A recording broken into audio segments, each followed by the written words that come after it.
María, no lo estamos escuchando.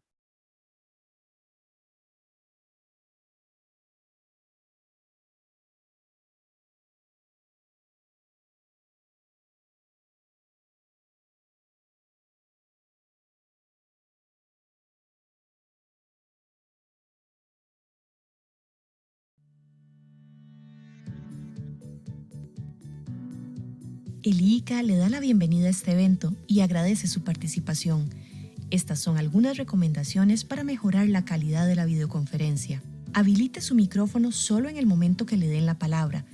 Es importante mantenerlo en silencio cuando otra persona está hablando. Por favor, tener encendida la cámara en todo momento para que otras personas lo puedan ver. Si necesita atender algo personal, puede apagarla y encenderla al volver. Agradecemos por favor poner en silencio sus teléfonos celulares para evitar alguna interrupción en la videoconferencia. Recomendamos cuide su postura y su posición frente al computador. Para esta reunión contaremos con interpretación simultánea a través de la plataforma Zoom. En la parte inferior del Zoom encontrará un icono con un globo, con la palabra interpretación. Por favor, dar clic en esta opción y seleccionar el idioma que desea escuchar. Es muy importante que seleccione alguna de las opciones al momento de hablar, ya que esto permitirá una mejor interpretación. Al finalizar el video, les pedimos el favor de hacer silencio durante 30 segundos. Una vez finalizado ese tiempo, el moderador o conductor puede iniciar la reunión. Muchas gracias por su atención.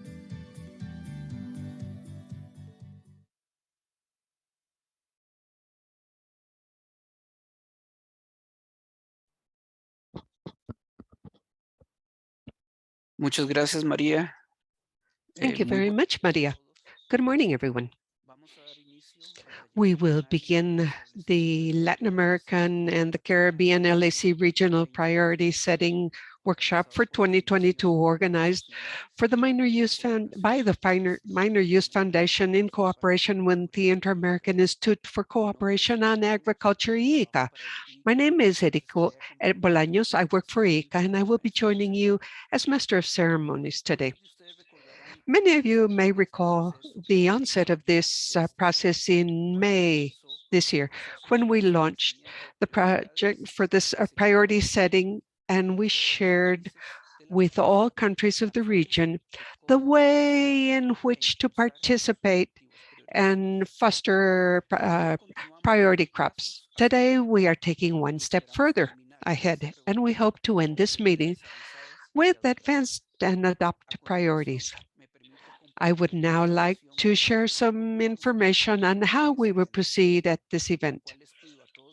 And I ask you all to please follow these rules faithfully. I remind you that this event is being held in 3 different languages simultaneously: English, Spanish, and Portuguese. Therefore, I warmly ask each and every one of you that will be using the floor, do speak slowly so that our interpreters can transmit the message as clearly as possible. I hope you have all selected your language of choice following the instructions on the video. If you have not done so yet, I remind you that at the bottom part of the screen, you will see a globe that says interpretation, and there click on that and select the language of preference. For those of you that are using the floor, I would really appreciate if you speak in the same language you selected on your language option. There will be 2 PowerPoint presentations, which we will provide in all 3 languages. If you want to see the presentation in a given language, please go to the upper part of your Zoom screen, and on the options bar, there will be an option called View Options. And amongst those, you will be able to select the language of preference to see the PowerPoint. I remind you that this event is being recorded, and you can see it or share it later. You can access this recording on the Minor Use Foundation's website. This event will last 3 hours and is composed of 2 major sections. First is a general description the priority setting overview and process. In this section, there will be two different presentations, one by Dr. Dirk Drost and another one by Dr. Michael Braverman. These presentations will last no more than 30 minutes each, and immediately after that, there will be 15 minutes for questions and answers. We kindly ask that any questions you may have for this section be specifically related to the matters presented. Let us not get ahead of the review of priorities. Mr. Luis Sugiyama will be in charge of this second session for questions and answers. We will not open the microphones for these questions, though, so I ask you to please write those down in the question and comment chat box. Don't save anything until the end. The minute a question pops up or a comment, write those down in the chat. The second session of the event will be a review of priorities. Luis Sugiyama, once again, will be in charge of this process, and I remind you that it is very important for all of you to participate actively in this session. There will be a 10-minute health break once we have ended the prioritization of fruit and nut crops. And then after the break, we will talk about agronomic vegetable and herb crops, and we will end with a final discussion of priorities and next steps. Without further ado, I would like to thank you all once again for your participation. And I would like to move into the first section of this event by offering the floor to Dr. Dirk Drost, who will open the event. Dr. Drost has a PhD in the University of Wisconsin and a long professional track record in the crop protection industry. Dr. Drost is a member of the Science and Technology Council and is current chairman of the Minor Use Foundation. Go ahead, Dr. Drost. Thank you. Thank you very much, Eric, for the kind and generous introduction.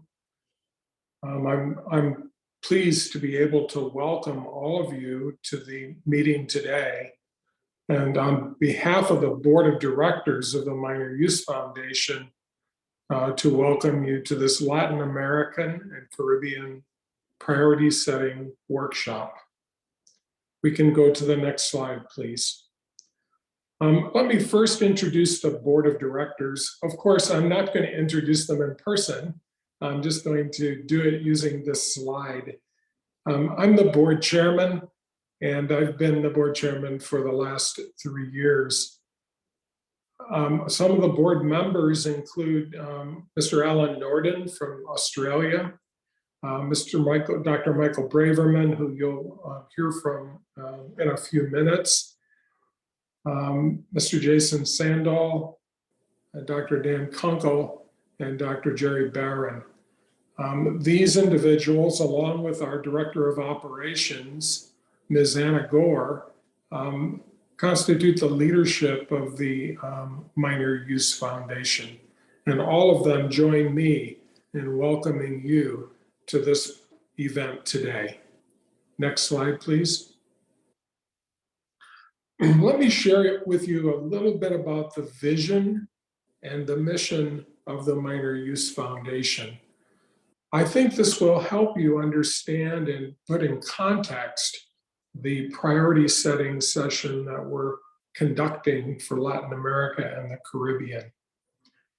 You'll see under the first bullet that we want to establish a collaborative international approach to address MRL needs for fruit, nut, agronomic, vegetable crops, and herbs, which I generally refer to as specialty crops and minor uses. So this workshop is part of that collaborative approach to identify needs and solutions. Under the second bullet point, we wish to implement the priorities resulting from this workshop that we're holding today and other workshops that we have held in the past and will hold in the near future. Thirdly, and importantly, we fund the research program to obtain and maintain these harmonized MRLs. So your priority setting work today is extremely important in helping us direct research funding to the most important things for you and your region. Now, in order to do this work, we also sponsor training and capability building activities and workshops like this. So we have held many workshops over the last 1 year. Some of you may have participated in them. One on the JMPR process, one on good laboratory practice. And those two as an example, and then the workshops that we hold for the teams that are doing the trials. And of course, to do this, we have to coordinate our activities with organizations like ICA and others that work throughout the Latin American and Caribbean region and further and throughout the world, because we can't do this by ourselves. We can only do it together in a collaborative way. So some people often ask me, how is the foundation funded? And the foundation seeks and obtains funding from government grants, from foundations, from other nonprofits, and from industry to support this research program and our meetings. And we are a registered not-for-profit organization and a charitable organization in terms of tax in the United States. Next slide. So what happens to the data that are generated by the research programs that you're going to identify today? Well, first, the data is generated by project teams. Then it's put into data packages that are typically submitted by the registrant to the JMPR for evaluation, and eventually the creation of new MRLs. And in order for this process to run smoothly, it's critical that we have a strong and efficient JMPR to conduct these evaluations. And we're grateful for the cooperation and work with the JMPR to do this work. Next slide. Now, we've completed some projects in Latin America already. An avocado program with spinetoram, a pineapple program with pyroxofen, and a banana program with pyroxofen as well. In addition to these completed projects, the next slide will show projects that are underway. And we have a project underway in banana, pineapple, papaya, cacao, passion fruit, and coffee. And this is a listing of those projects that are underway and some of the countries that they're being conducted in. So you can see a wide range of crops and also a wide geography of engagement. And we'd love to see more countries like the ones you represent join us in doing trials that possibly will be identified from the priorities that you established today. Next slide. So the regional priorities that we select today are going to be added to these existing priorities and future projects that are identified, and they'll provide us a rich opportunity to do work in Latin America and the Caribbean over the next 1 to 2 years. And many of these trials should be established over that period of time, and then ultimately will be used to create packages that get submitted to the JMPR. Next slide. Let me just begin to close my welcoming comments with a brief update on the foundation, some of the current activities beyond the ones that we've just spoken about. If you want to find out more information about the foundation, you can do so by consulting our website, www.minorUseFoundation.org, where you'll find a complete listing of the work that's underway. And I just will note that the website is available in 3 languages. It's available in Spanish, it's available in French, and it's also available in English. It's currently not available in Portuguese, but we hope to add that in the not too distant future. So we did an international global priority setting workshop in September of 2020. That was our first attempt at a virtual workshop, such as the one we're conducting today. And it was a good learning session for us. Through our partners and colleagues in Latin America, we've done training and capacity building in 2021 and in 2022. Of course, today we're holding the first regional priority setting workshop to identify the next group of projects which we plan to advance. And we'll do that in cooperation with you. And then finally, I would like to just point out that in late 2023 or in early 2024, the foundation will be sponsoring the next Global Minor Use Summit. So watch your email and the website for an announcement on the dates and the locations for this next important Global Minor Use Summit. Next slide. Now I'm reaching the end of my introductory comments, and I'd like to acknowledge the support provided by the STDF, by the IR4 project, by the Food and Agricultural Organization of the UN, and the United States Department of Agriculture in the creation of the foundation. These organizations had the foresight to create this foundation and thereby to enable the workshop that we're having today. We extend a strong thanks to IICA and to the study and work teams in your countries that have carried out residue pesticide studies with great care and have contributed to the packages that have already been submitted to the JMPR and also to the ones that will be submitted in the future. And then we're honored to host this workshop, to host you today, because this workshop provides a critical link between yourselves and the JMPR and the Minor Use Foundation. So to the 100+ participants that we have today, welcome. We're pleased and grateful that you've chosen to take this time and join us today. Next slide. So here's my contact information in case you would like to reach out by telephone or by email. My email address, my telephone numbers, and also a link, again, a link to the URL for the Minor Use Foundation. With that, I wish you the best and a wonderful workshop today. I look forward to the conversations that you will have amongst yourselves and to the elaboration of the priorities that have been nominated, that have already been voted on, and the discussion that we'll have on that final list of crop chemical combinations, which will address key problems for Latin America and the Caribbean.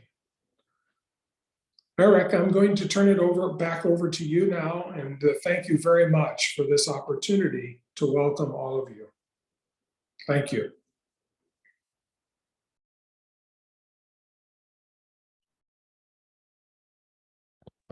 Muchas gracias al Dr. Dirk Drost, presidente Thank de you la very much, Dr. Dirk Drost, President of Minor Use Foundation. And now we will have a review of the establishment of priorities by Dr. Michael Braverman. He had a PhD in horticulture from the University of Florida, and he joined the IR4 program in the US in 1999, leading field studies and lab studies. Currently, he administers and manages programs for international capacities, as well as harmonization of regulations and the integration of biopesticides for conventional and organic systems. You can take the floor. Thank you very much, Eric, for the introduction. I'd also like to thank all of you and welcome you to the Latin American and Caribbean Regional Prioritization Workshop. I'd like to review what the Minor Use Foundation has been able to accomplish through our cooperation with global partners such as yourself, as well as bring us forward on how we will be going through the next steps in the workshop today. Next slide, please. Okay, so concerning the Global Minor Use Priority Setting Workshop, we developed a prioritization list back in April of 2020. Some of that still populates most of our database. We voted and ranked the priorities. Merit analysis was ensued, and then we conducted the workshop in September of 2020. Most of the input and the projects were based on the needs of North America as far as the greenhouse. Europe tended to focus on the temperate priorities, as well as Latin America with their focus on tropical priorities. Next slide, please. Okay, so out of the global workshop, we developed 10 top priorities in the areas of greenhouse, temperate, and tropical crops. 2 to absoluta on tomatoes, as well as the 3 tropical priorities listed at the bottom, were all based on requests and through the efforts of the Latin American representatives. Next slide, please. So going into a little bit into some of the details on these crops, within the temperate crops, the downy mildew on green onion, we will be using existing data on methanoxin from both Australia and Canada, and being able to combine the existing data from these 2 countries in order to obtain a new Codex MRL. For Phytophthora and avocado, we are in the planning stage with that project involving ethoboxam, as well as ethoboxam on Phytophthora for pineapple.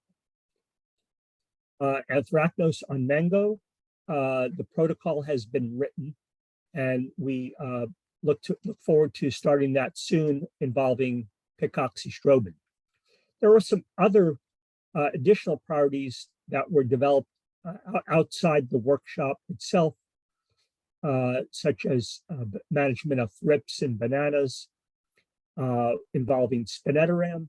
We had 1 trial already completed in Panama, pineapple for the management of a fruit fly involving spinetoram.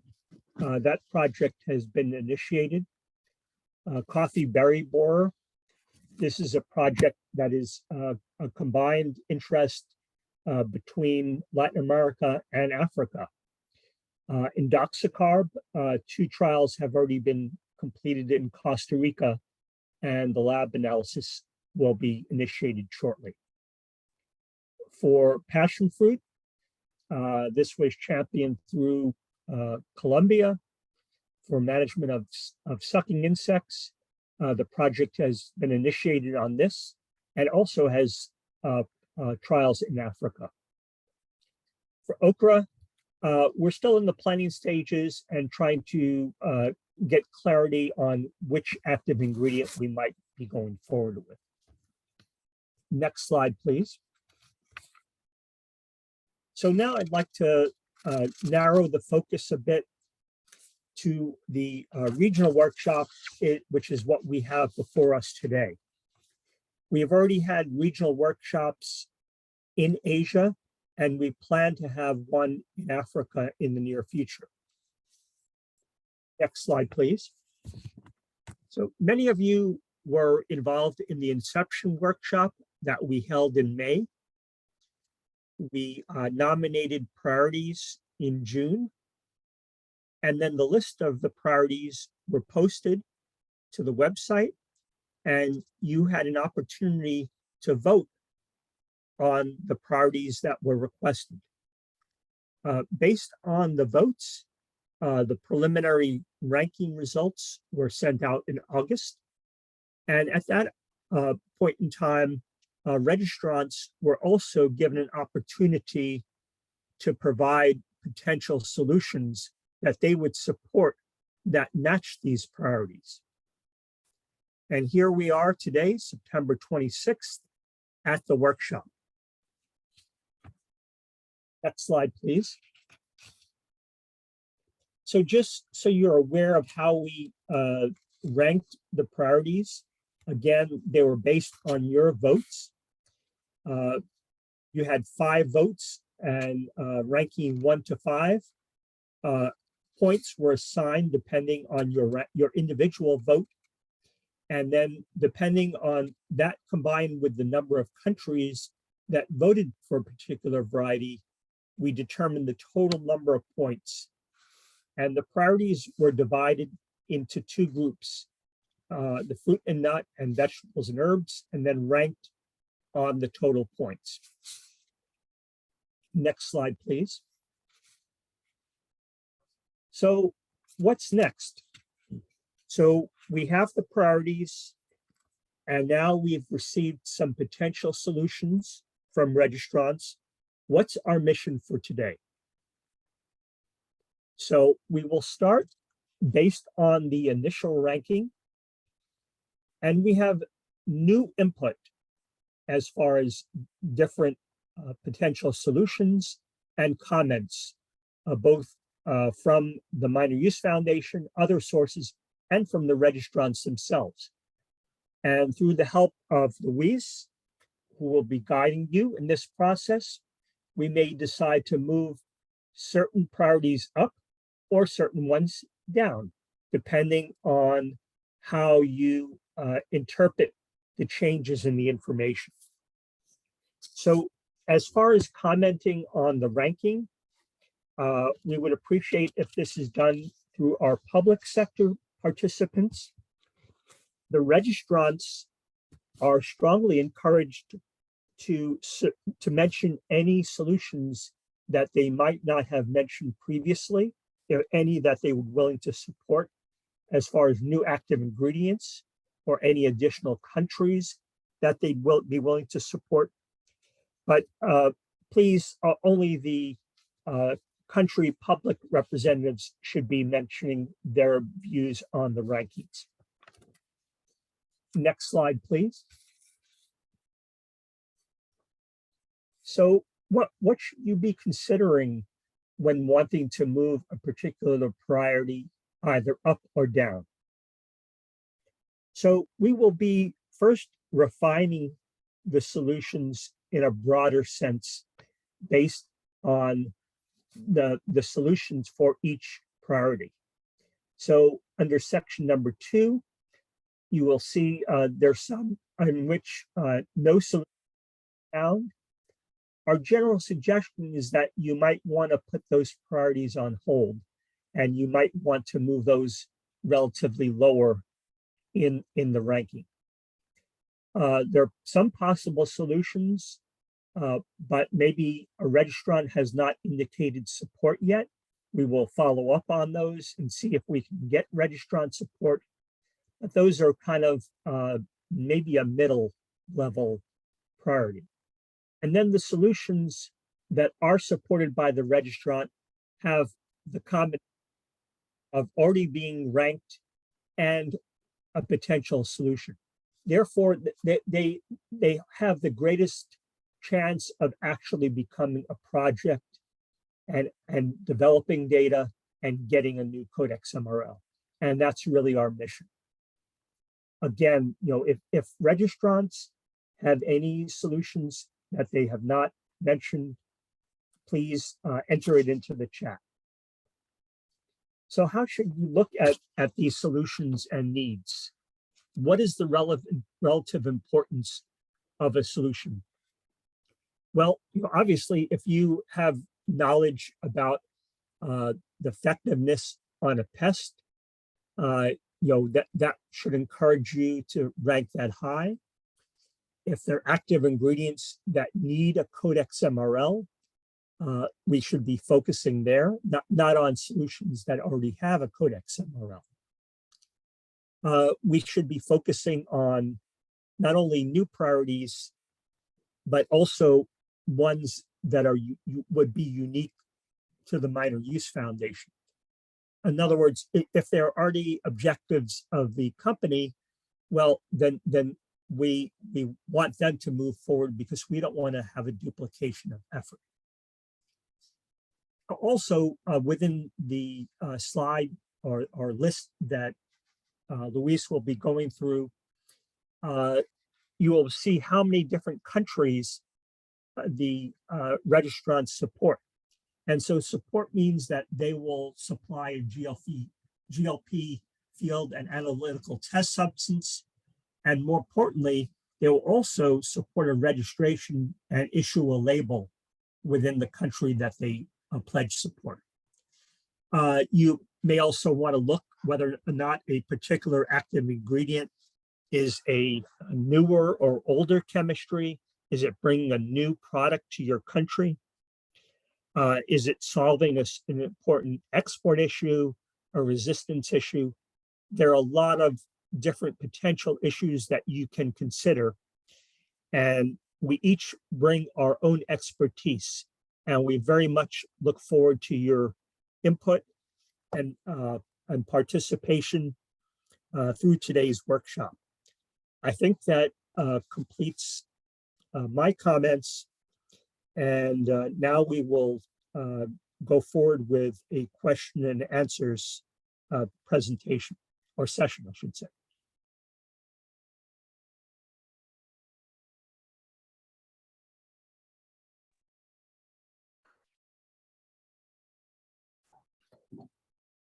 Muchas gracias, Michael. Thank you so much, Michael. And now, absolutely, we'll go to a Q&A session and comments. I'd like to remind you, as I mentioned earlier, we will not be opening the mic. So please, if you have any questions or comments, please post them in the chat box. For this Q&A session and comments, Luis Suguizama will be in charge. He will be presiding over it. We will only see to the questions that are directly related to the presentations by Dirk and Michael. Luis is with us in this Q&A session, but also he is in charge of the following session. So therefore, let me share with you the fact that Mr. Luis Suguizama is an international consultant for the Minor Use Foundation, FAO, ICA, USDA, and other international organizations and institutions. Mr. Suguizama had a great also career in the EPA, and he retired in that body in terms of the pesticides. Thank you. Without further ado, Luis, you can take the floor. Thank you, Eric, and thank you, Dr. Drost and Dr. Braverman, for your presentations. So far, we only have a few questions, but before I ask you some of the questions posed by the participants, I'd like to say buenas tardes, buenos días a todos los participantes, and thank you. Good morning, good afternoon to all participants. And thank you for being part of this workshop. Yeah. Okay. I believe the first question that was posed to Dr. Drost was about accessing the Minor Use Foundation training sessions. There was an answer posted in the chat box, but maybe either you or Shannon McNamara, you may want to explain how to access the Minor Use Foundation website and the training sessions that are available by connecting to the website. Yeah. Thank you very much, Luis. And thank you for the question. The Minor Use Foundation has established a comprehensive website at www.minorusefoundation.org. The link to that website was in my presentation, and it's probably also in the chat box, or it can be put there. And there you'll find comprehensive information in your language. As I mentioned, the languages right now that are supported are Spanish, English, and French. My apologies to our Portuguese-speaking participants that we currently don't have the website available in Portuguese, but hopefully you can navigate through one of the languages that are currently available. So the mission of the foundation not only is to generate field trials and data to support JMPR and ultimately obtain Codex MRLs, but also to do training and capacity building. And some of the training and capacity building events are listed on the website, and links to some of the training materials are also listed on the website. We also have a YouTube channel where recordings of some of the materials and the presentations are available. We're trying to keep the build up our training and capacity building library through the website so that it's available to you. And my apologies if you don't find specifically what you're looking for. But if you don't, please contact me and I'll direct your question to the appropriate individual so that we get a more specific answer. Luis? Thank you, Dr. Drost. There was a second question that was written in the chat box as you were finishing your presentation, is about how can one person or an interested person become a member of a field trial team if that's going to be implemented in a given country for a given crop and a given pesticide solution. So I don't know whether you would like to answer that or ask somebody else to. Yeah. Well, I'd be happy to answer it, Luis. And I'd also invite in additional comments, which you can manage from others if you think my answer needs additional amplification. So first of all, thank you for the question. We are excited that people like yourself would like to join a field team or an analytical team. So in countries where studies are being done, we will generally set up a study team. And the study team might include a study director. It could also include field scientists who conduct the actual residue trials at specific locations where the crop is available. And to indicate your interest in becoming a member of a study team, my recommendation is that you reach out to Adriana Castaneda, so adriana.castaneda@minorusefoundation.org, or veronica.picadu@minorusefoundation.org. You reach out directly to them. They are our Latin American coordinators for the foundation, and they're very involved in setting up study teams, facilitating training for study teams, and monitoring the studies that are being conducted in Latin America and the Caribbean.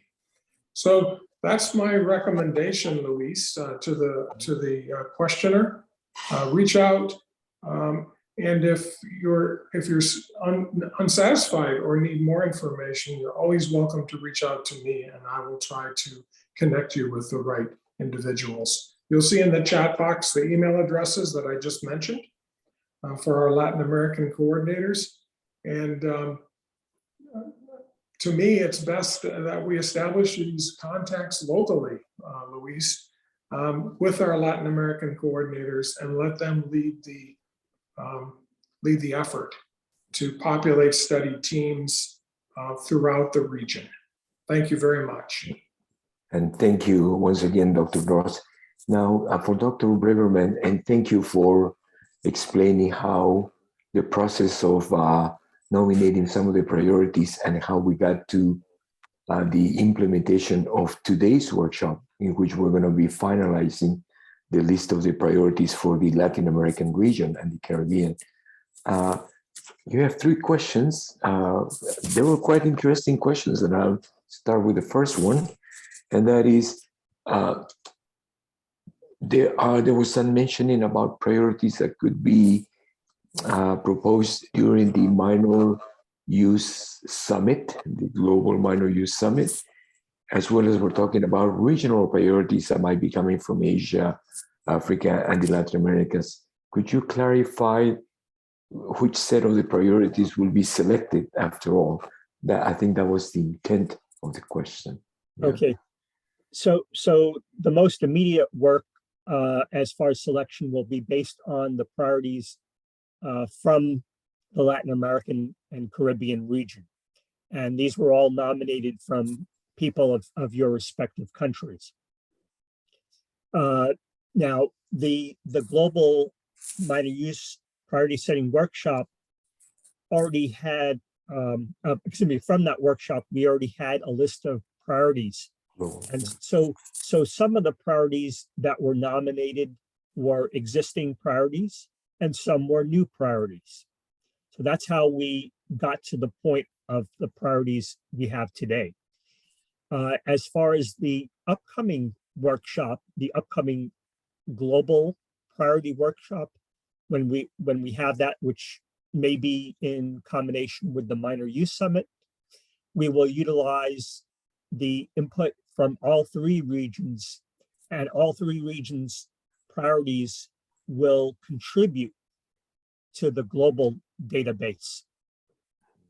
And then we will, look at options, how things have changed over time between now and then, as far as potentially new solutions, changes in the need, perhaps some problems have been solved, or new problems have arisen. So it'll be a combination of all 3 regions' priorities plus any new priorities that we have. And Dr. Braverman, just to summarize also, is that this is a continuous process, right? So Yes. It's not like a one-shot activity that we're looking into. Yes. Most definitely. And even today, today's workshop, we will be at a certain point at which to begin the process, but we still have some that don't have solutions, as I mentioned. We will be seeking solutions for those. Sometimes we have an idea of what kind of project you want, but sometimes information needs to be clarified on the exact pest.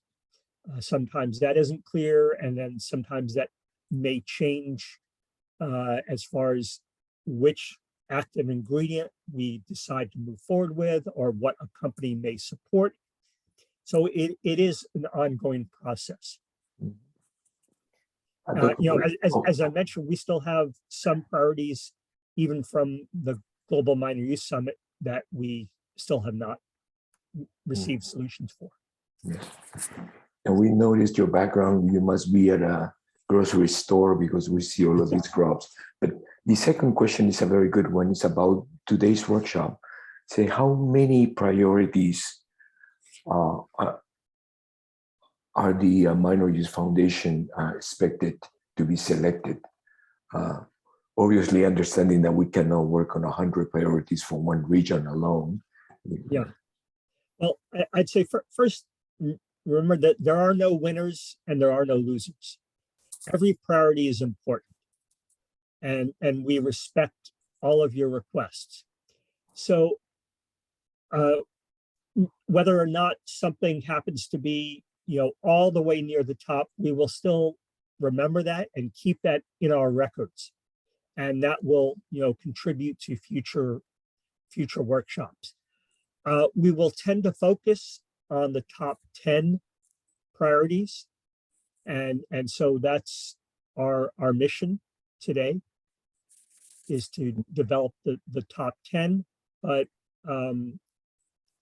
again, just because something doesn't make that particular cut doesn't mean that it is not under consideration. And that will be the top 10 for fruits and nuts as well as vegetables, or the combination of Yes. 10? Yeah, okay. Yes. Good. We have a final question for Dr. Michael Braverman. This is a good one. In terms of the solutions or the active ingredients that are being proposed as solutions, what was the criteria for identifying them as possible solution? So maybe just to expand on what you presented before. Okay. There were several steps. As far as the comments that you will see in the lists, when we received the finalized version of the priorities, the Minor Use Foundation looked at what potential products would have activity on those, what work may have already been done through IR4 or other folks that develop data, whether the companies might have data. We then provided that information as a sort of a question to some of the companies. Would you consider supporting some of these, or are there others that you may have that would fit this particular priority? The most important attributes from our standpoint are ones that do not have the Codex MRL, ones that a company supports in the sense of supporting the generation of the data, supporting the registration and the label. And then there's also the consideration from all of your perspective. And that is, whether or not you have particular knowledge on the activity of an active ingredient, whether or not, if, for example, if you know more about exports, do you think this will help to resolve an export issue? If you're a regulator, in other words, if you work for a regulatory authority in one of your countries, you may already be aware of the status of one or more of these active ingredients. And so there are a number of considerations that both the Minor Use Foundation, the registrants, and all of you, have and should be taking into account. And it's really up to your personal knowledge as well. And we welcome that, and that's what makes us a stronger organization, by getting everybody's input and your expertise. Okay, thank you, Dr. Braverman. And Eric,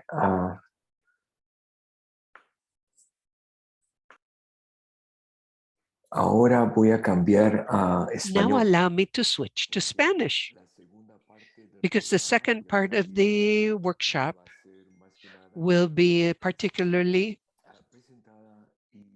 presented and examined in Spanish, okay? Eric, though, before we start, or before we continue with the workshop agenda, are there any comments you would like to share with us?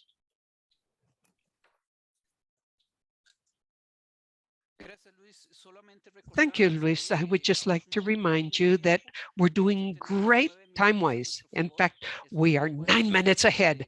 Great at this type of event. I just want to remind you that once we end in the prioritization of fruits and nut crops, we will take a break And we will also take advantage to take the group photograph. Whoever wants to edit their name by adding your country, feel free, but that would be very, very helpful to identify not just your name, but also the country you are from on the list of participants. Sería eso, Luis. Muchas gracias. That may be it, Luis. Thank you very much. Okay. Before we start, there was one last question on active principles that could be selected as solutions. Could these be old molecules, or do they have to be latest generation? I wonder whether Dr. Braverman, would you like to jump into this one? Or otherwise, I could also answer. Yeah, so I mean, from my perspective, I think if there are choices, we would tend to go with newer chemistries. Those are less likely to have codex MRLs. And so, it certainly fits our objectives and mission as well. In addition, as far as it depends on what you call an older chemistry. So as long as it's a chemistry that we think we won't have any issues, going through codex, that's fine. But we are also, want to be considering whether or not any of the older chemistries, as I mentioned earlier, might cause an export issue, either, maybe to the US or EU. So those are the types of considerations you might want to think about when considering an older chemistry versus a new chemistry. Now, within this particular workshop, we're not going to really be comparing chemistries within a priority, but we will be really still considering the priorities and whether or not, as long as you have at least one solution that is a good solution that you think we would move forward to, I would suggest you support that priority and maybe you want to move that one up.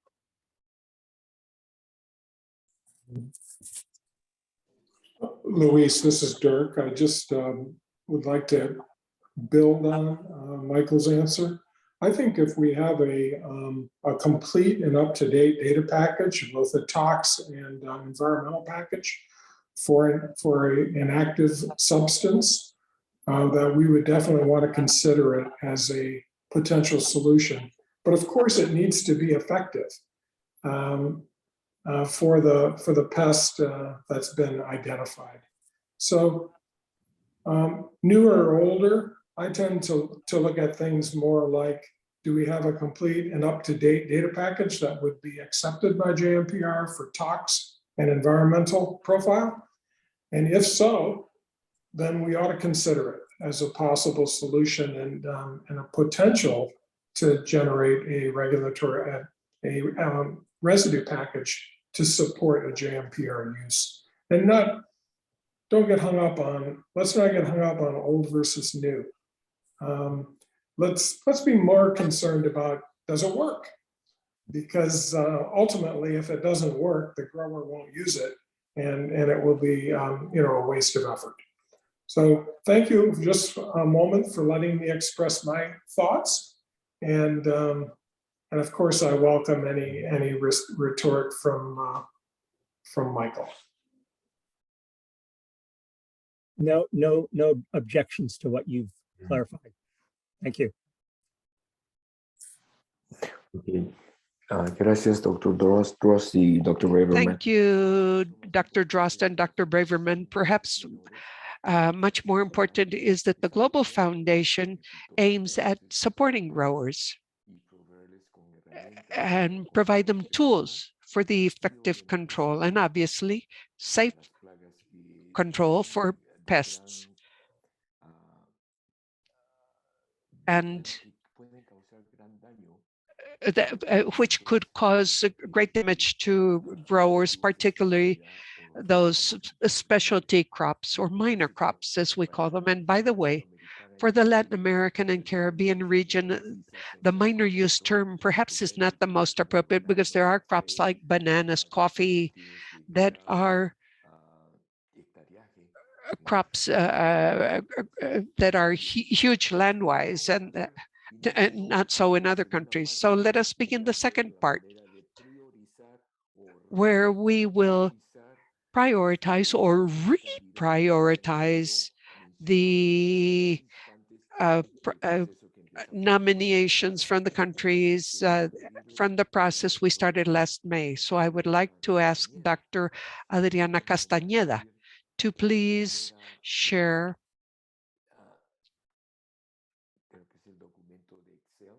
this, yes, the Excel document on fruit crops and nuts. Just let me tell Eric Bolaños that I'm glad you did not have interpretation into Japanese. Oh, that would really be chaos, me speaking in Japanese at the same time. Oh, heavens.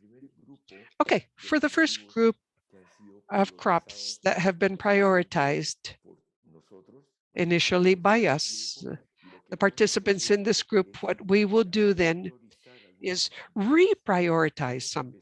So let us start with the first option or the first priority crop that was mentioned by several countries: Bolivia, Costa Rica, Ecuador, Peru, St. Lucia, Trinidad and Tobago. And that is the damage caused and that continues to be caused by Fusarium on bananas. This was priority number 1 with a total number of points. Notice this, 84. However,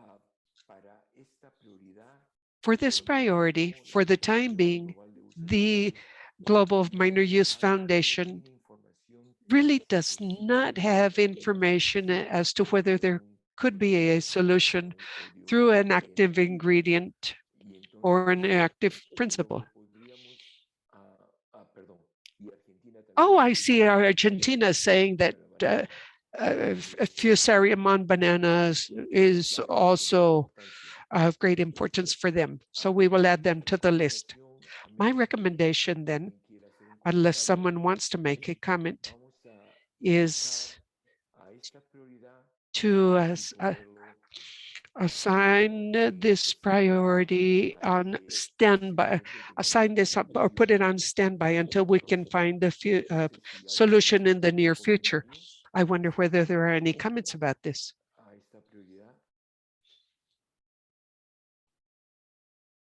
Are there comments on this priority? Otherwise, we can continue with the second priority with total points 48, which is the problem of the black leaf streak.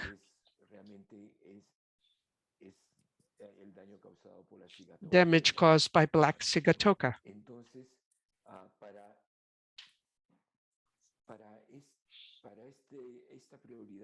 For this priority,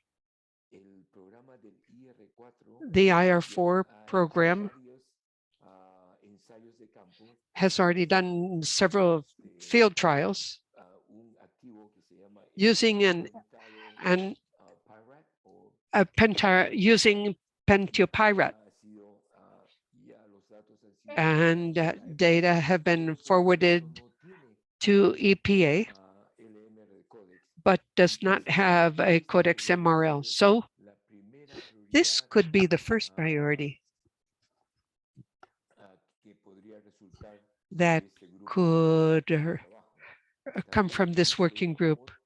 We have another possible solution of another fungicide, diethylfencarb. I wonder whether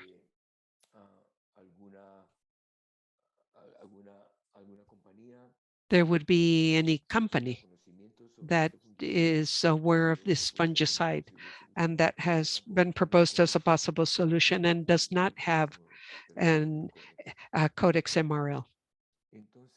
So the important thing is that for black sigatoka, oh, excuse me, the diethylfencarb, that is for the black leaf streak.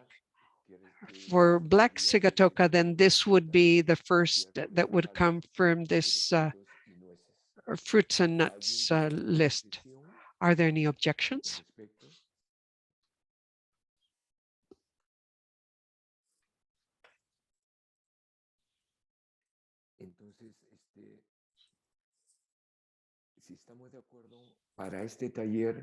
If this is agreeable, then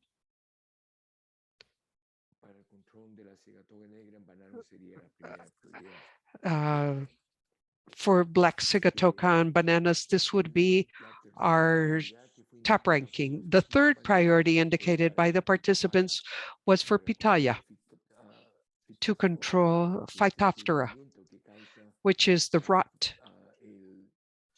caused not by a fungus. It is classified as an insect, Phytophthora, and on Pitaya, Pitahaya, as is pronounced in English, excuse me.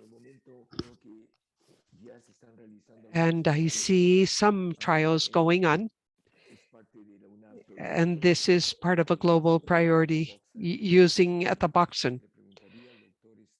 I would like to ask Dr. Braverman, but I believe methaboxane is already included. Ethaboxane is already used in field trials to control Phytophthora and Pitahaya. Am I right?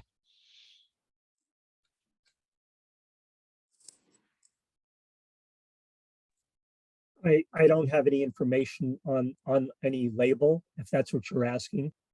And we don't have any current trials with ethaboxane on Papaya. Okay. Okay. I welcome Adriana or Sumitomo to comment.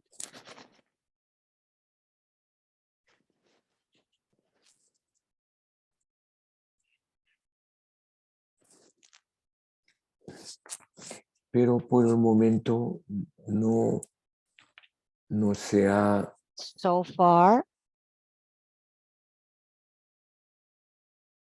let's see. So far, we don't have a solution, and we will be asking the company to see whether there's any interest in developing field trials for it, for ethaboxam. So let's leave this third priority so far as such, and let's move on with the avocados and Pithophthora, which is the rot again, once again, in this case, the rotting.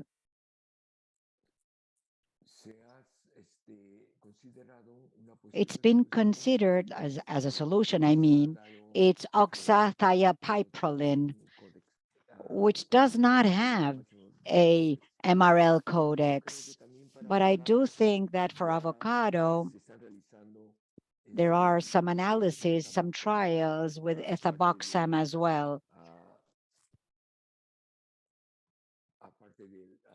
In addition to it being a global priority for tropical crops.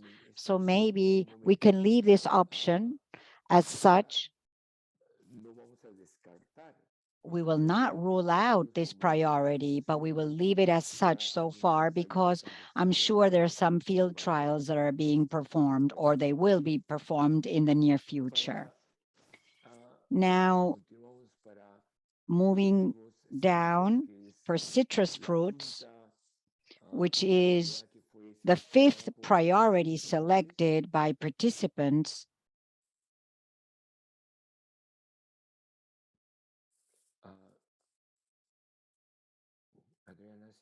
Just a second, we have to move down, please, in the chart. No, we've moved down. Here we go. This is the citrus fruits. So the pests are psyllids. It's a vector of the citrus greening, which is that disease caused by a certain pest. I believe that there is a possible solution, which is pyrite proxifen. It is a pesticide, insecticide rather, and it already has a Codex MRL. So if Costa Rica, Panama, and Peru still see this as a possible solution, if they already have the Codex MRL, then maybe for such countries, the idea would be to register the product in their own countries. So we will not include it as a priority because there are, as I said, already a Codex MRL with a solution for each to control, let's say, this pest. But I would like to recommend the countries of Costa Rica, Panama, and Peru to do some research to see if you can control the psyllids in citrus fruits. Now, moving on to the next, pineapple, number 7. Luis, excuse me, this is Veronica. Can you hear me? We have some comments in the chat, but I invite you to open your mics if you wish to have any comments here. There is a question by Humberto from Peru. I don't know whether you would like to, Humberto, pose your question. Yes, thank you. Thank you, Luis, and I'd like to thank you, Veronica, as well. What I was saying is that in some of our countries, some of these possible solutions, although it is true that they're not so old, these molecules, but some don't have registration for countries who do have these diseases or pests. It would be a problem. Would there be any problem to do the trials? Well, Humberto, thank you. But for the case of xylids or in citrus fruits, where there already is an Codex MRL, for such cases, in case of Peru, you shouldn't do any tests because I understand that Peru adopts these Codex MRL. Now, if there is no registration of a molecule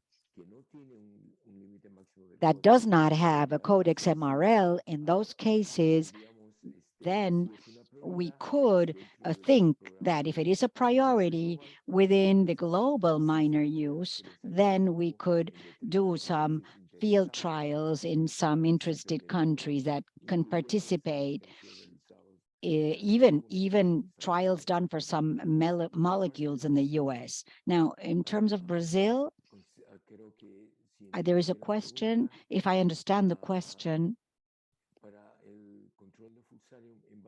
for Fusarium control in banana,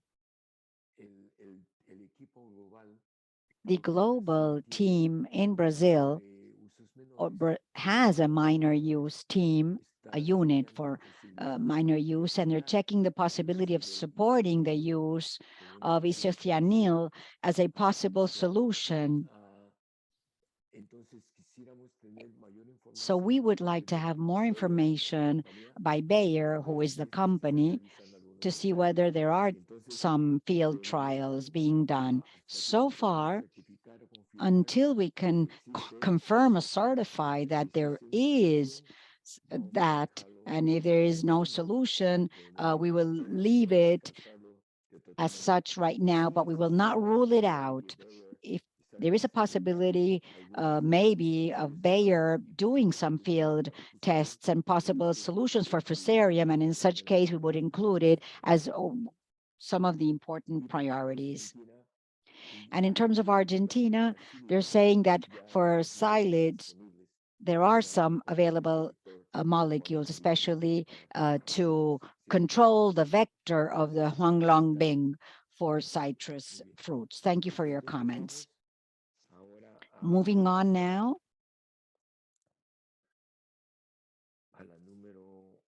to number 7, which is for pineapple.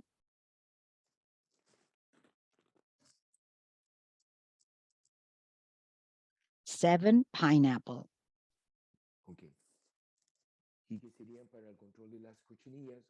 And that would be to control the mealy bugs. And we have Bolivia, Costa Rica, Jamaica, and Panama. They've shown interest in this being a priority, and there are several molecules. So we have the thiometoxin, and they are registered in Costa Rican countries. In addition, they do not have so far the Codex MRL, yet IR4 in the US has already, or is doing, have already, he corrects himself, some field tests. They have 6 trials for another molecule, which is called flupyradifurone. And in that case, there are some studies being done, and this could definitely be the second priority from that workshop, or maybe the third, if we could actually include the Fusarium control in banana. But so far, let's leave it as a second priority in this workshop. I don't know whether you have any comments on this possibilities. If not, we can move ahead for pineapple. Just a second, please. So for pineapple, I think they, let's say no, just a second, please. No. Number 6, he corrects himself.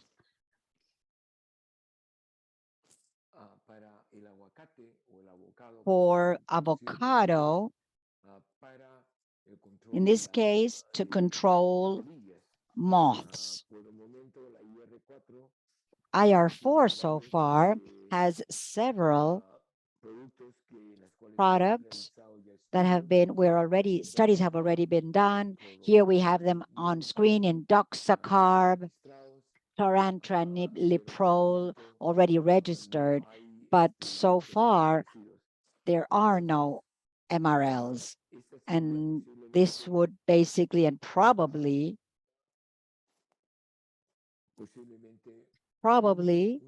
this could be a priority. I don't know whether we should leave this aside, because there are already studies done. So the idea is that the team, the Minor Use Foundation, global, I mean, should see which is the best possibility to do field trials in the future, including these 3 molecules. And if there's any interest by countries, leading countries in the industry to support this type of MRLs, to establish them within the Codex program. Let's move on now to mango, which is priority number 7. For fruit flies control, I'm sure it's the Mediterranean fly. If it's in the Caribbean fly for fruit species, I believe that this could be a priority. As we find here, the spinosad is one of the solutions well known and with a good toxicological profile, but so far there is no Codex MRL. There is no existing Codex MRL for it. So this particular crop and this molecule are part of the global priority. So we could consider it number 3 or number 4, if you would, in this workshop, unless, of course, somebody has an objection in this regard. The same holds true for the Manila control in cocoa. This has already been expressed by Costa Rica, Ecuador, Mexico, and I'm sure other cocoa producing countries. There are some solutions in the case here, as we find here, azoxystrobin and difenoconazole, or a combination of both. Both molecules don't have a Codex MRL, but I believe that there already exists. So there are some trials or global efforts to perform some field trials. It is within the minor use global program, so maybe we could include them as a priority number 4 in this workshop.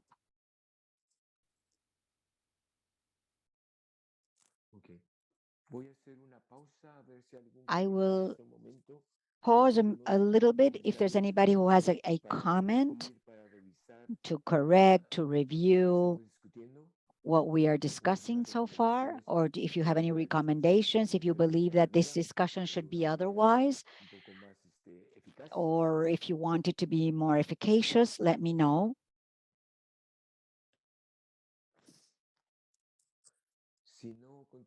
Otherwise, we will move on with the next. We do have some comments from Argentina saying that they do know other molecules that are available. I think it was for the citrus fruits, but if you would like to say so with a mic, or if you want to nominate the molecules, you are invited, cordially invited. Seferino from Argentina. Thank you so much, Veronica.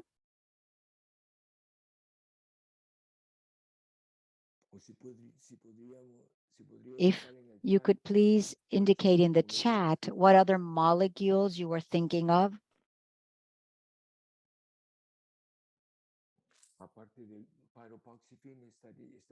So there would be another one instead of the paro. Or if you give us that information, it would be really very useful to the group if you can do so later on. Thank you. Let's move on with coffee. This is basically to control rust, coffee rust. Countries who showed interest were Costa Rica and Panama. And I'm sure there are other countries who grow coffee in the Central American area. Excuse me? Yes, we do have a hand raised by Luis Armando Menendez. Yes, you can take the floor. My pleasure. Thank you so much for such an interesting information. This is an excellent workshop. I have a doubt. If we are interested for fruit fly, for spinosad, can we participate, Luis? I'm sorry. Yes, I am placing it as a priority. So what we can do in the case of spinosad is to say that Guatemala is also interesting. Yes, please, if you would. Thank you very much.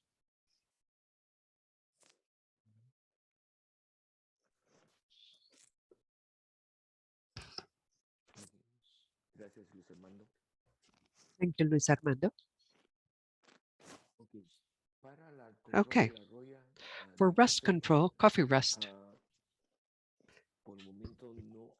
for the time being, there is no Codex MRL for, excuse me, oxalate bisexoconazole. But there are several trials that have been run to determine efficacy in Costa Rica, Panama, and so what we could do is indicate this as a priority resulting from this workshop.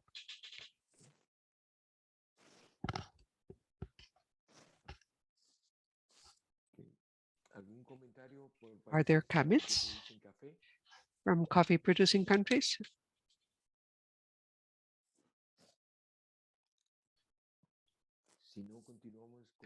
Otherwise, we can continue with the lemons, which is part of the citrus group.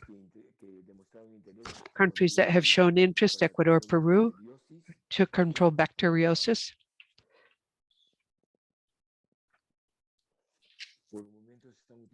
For the time being, antibiotics are being used in the United States. I wonder whether Ecuador and Peru have this on the list of antibiotics that usually do not require an MRL. So we will leave this here as a possible priority, but not one of the top priorities, since there already are methods, control methods, but they require expanding the label of a product already registered in Ecuador and Peru. Now, in the case of passion fruit, for Phytophthora, IR4 says there is no solution for the time being identified, but IR4 has some ongoing field trials underway for use of methanoxin as a possible solution, and this has no Codex MRL. So for the time being, we will leave this as a possible second priority, but not one of the major ones, until we find another solution. And let us continue with papaya.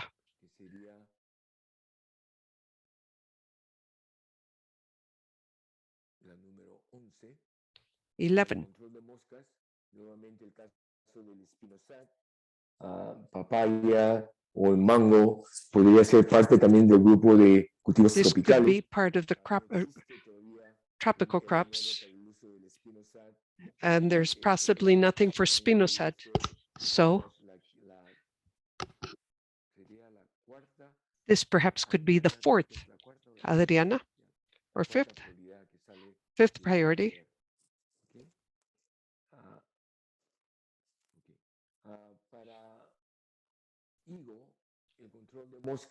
For figs, flies, Mexico has indicated this as a possible priority, but only with 12 points.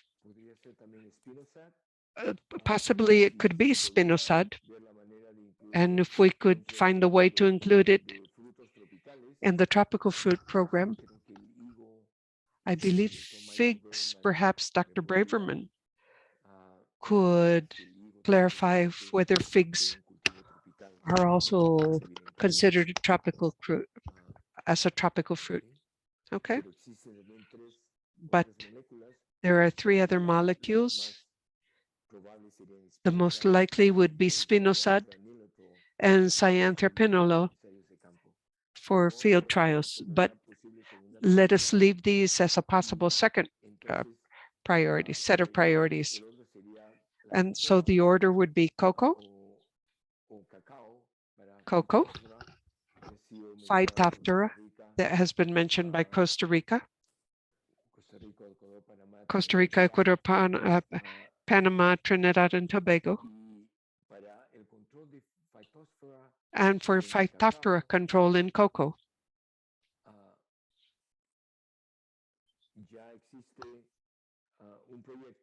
There already is a project with oxalthiopropolin that was implemented by the Global Minor Use Group.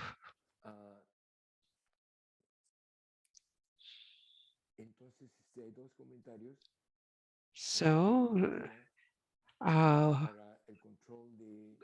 Argentina, you have any comments on the control of papaya fruit flies? If not, well, we will add, excuse me, we will add Argentina as an interested country. Adriana, please. For papaya. Add Argentina. Okay, could be a possibility for Argentina.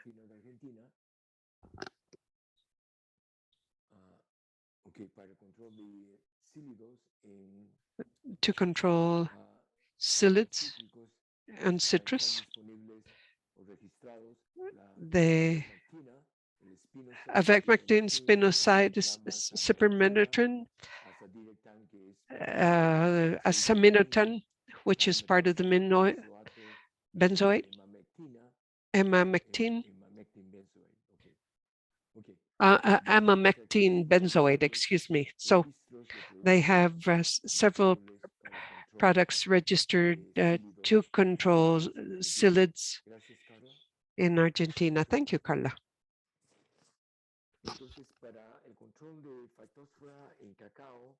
For Phytophthora and cocoa, there is already a global program. So we will not include this as a priority for the time being, okay? We will not discard it, but we will maintain it as a possible priority. Okay, now strawberries. IR4 already has 10 different field trials, I believe, for use. Liniprol that has a Codex MRL and has up to 7 trials available to use spinosad, but spinosad does not have a Codex MRL to control fruit flies on crops such as papaya, figs. So we will leave this as a second priority. This is information that has to be further examined by the Global Minor Use Group. Now let us move to passion fruit to control nematodes. Colombia, there is a possible solution that has no Codex MRL. And there are several possible active ingredients that have been examined. So we will leave these as a possible priority since they are part of the industry. Well, the industry is giving a lot of support in Colombia for these trials, so that we can propose perhaps as number 5 or 6. And with this, we move to bananas bacteriosis. There are no solutions for the time being. None have been identified, so we can discard it for the time being. And I believe these were the priorities.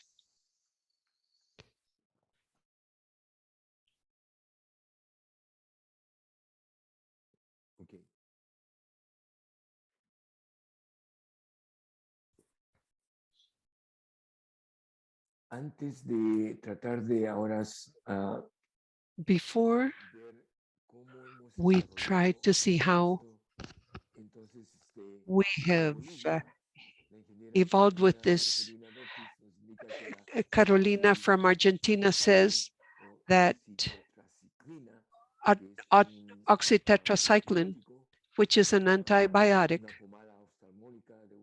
is for human use for ophthalmology. It is also being used as an antibiotic for bacteriosis in Guatemala. So this is something to add to what Guatemala has said. Thank you, Engineer Carolina.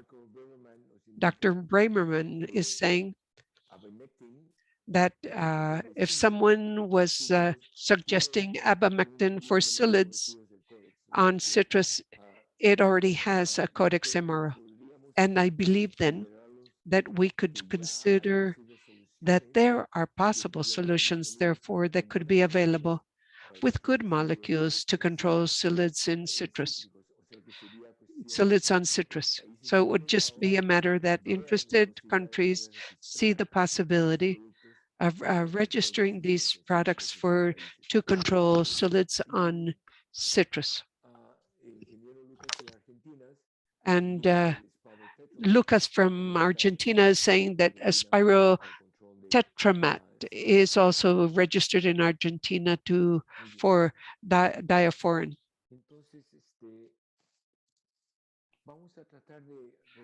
Okay, let us try to perhaps, well, let us take a break and ask for some comments.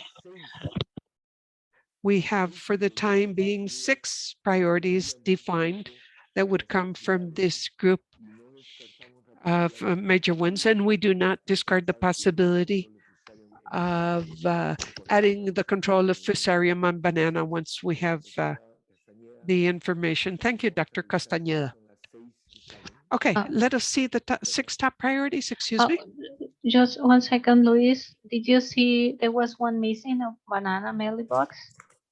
Number 21 in the spreadsheet. Oh, perdón. Ok, que ha sido incluida recientemente, ¿correcto? And that was just included recently to control mealybugs? Okay. Mealybugs and bananas? Okay, Ecuador and St. Lucia. They have shown interest. And there are solutions. They do not have, these do not have Codex MROs. So it could be, this could be the 7th priority.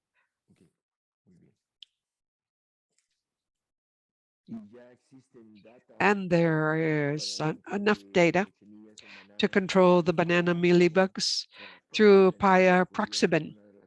This could be one of the solutions. And I believe in the United States, there have already been trials.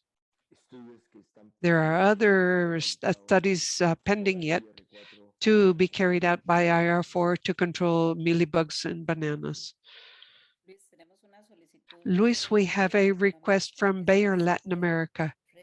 Could you please go back to avocados, the avocados with moths?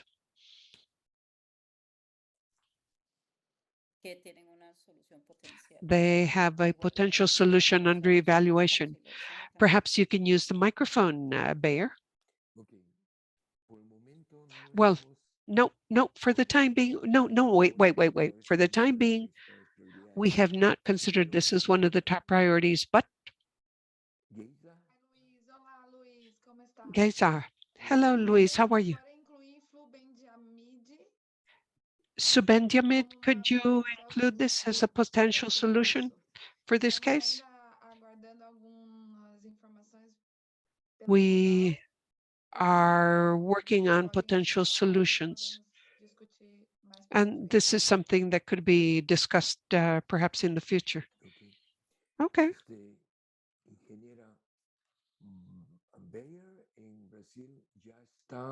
Okay, Bayer is already implementing field trials? No. We have a potential solution. This is for other crops with the same pest, and it is under evaluation for bananas. So this may be a potential solution.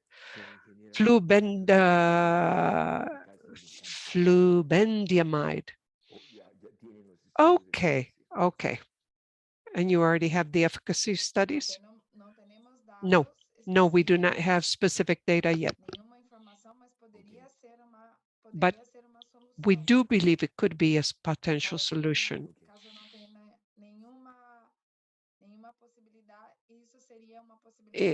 This could be a possibility because we have this product is registered for other crops. So we are examining or evaluating if it could apply in this case.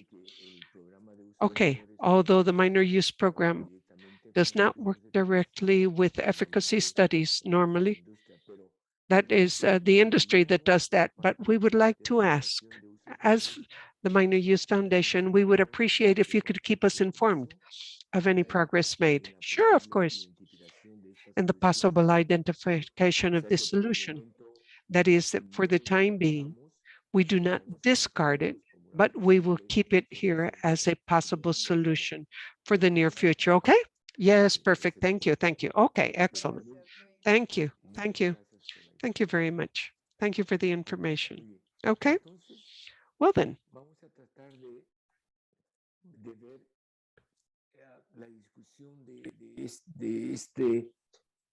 Let us examine this group of tropical fruits and nuts list, if this is agreeable.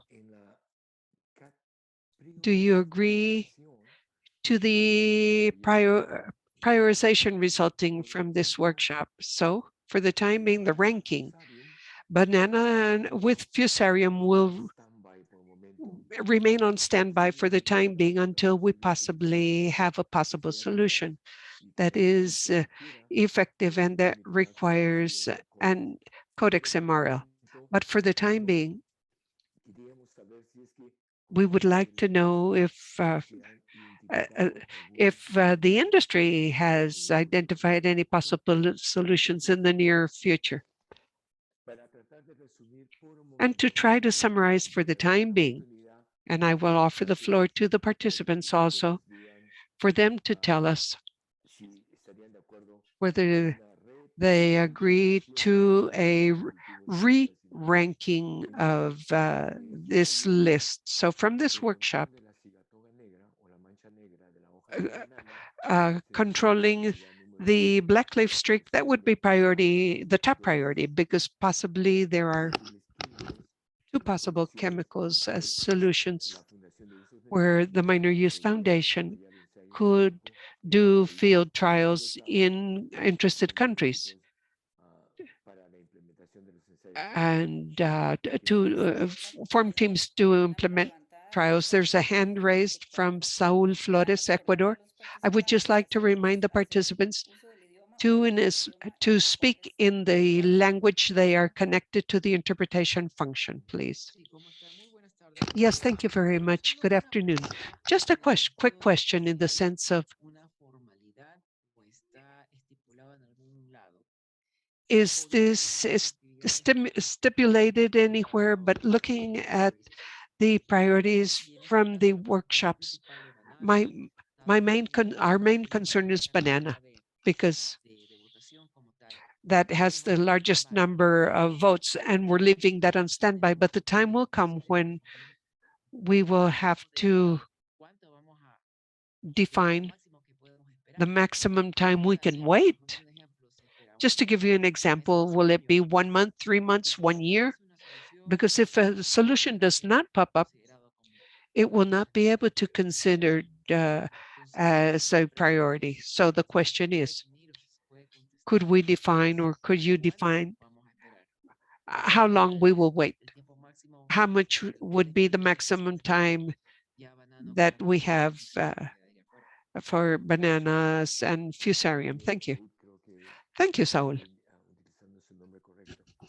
I hope I am pronouncing your name appropriately. Good question. Thank you. But remember that this is on standby with undefined time frame because there is no solution that has been identified. the economic impact of Fusarium and the damage caused by Fusarium is huge in the region. For a long time, it has been a major pest, an agroeconomic pest. So when the Minor Use Foundation, the global, has a possible solution either identified in the Latin American region or identified by the industry or what have you, it could be one of the global priorities that we are not considering. And excuse me for repeating this, because we do not have a possible solution, okay? Thank you very much. And from Argentina, they're saying that they also have a yellow cigatoga, and it is of interest. I don't know whether both molecules could control the yellow cigatoga as well as the black one, but of course, the black leaf streak is of greater importance. I believe that it overcomes the economic impact that the yellow leaf streak can have in banana, but there may be some duality in the effectiveness of both molecules that are being considered. From Argentina, they're also saying that there are some products that are about to be released for Fusarium control in tomatoes, and they may also be assessed. Yes, I think that the second part of the workshop will be a moment where we will we will talk about the tomato, both alternaria as well as Fusarium control, and maybe in other vegetable crops, Fusarium control. There may be some options there too. But once again, so far for banana Fusarium, they have not identified the global foundation for MRLs. MRLs are continuing with their research and trying to look for information in the possible control of the banana plague. Pest. Let's go back to this workshop, which is to classify or to rank or reprioritize the candidates for doing trial tests in Latin America and the Caribbean. So for the banana control in the black leaf streak, that will be number one, probably also the yellow leaf streak. We still don't know about the chemicals, but we are interested in the pest and in the crop so far. So banana, number one, black leaf streak. It would be of interest to several countries. And number two, then that would be the control, in this case, a specific control of, just a second, please, of the mealybugs. And there are two molecules that could be considered requiring the establishment of the codex MRLs. Number three, for fruit flies in mango, that would be number three, as I said.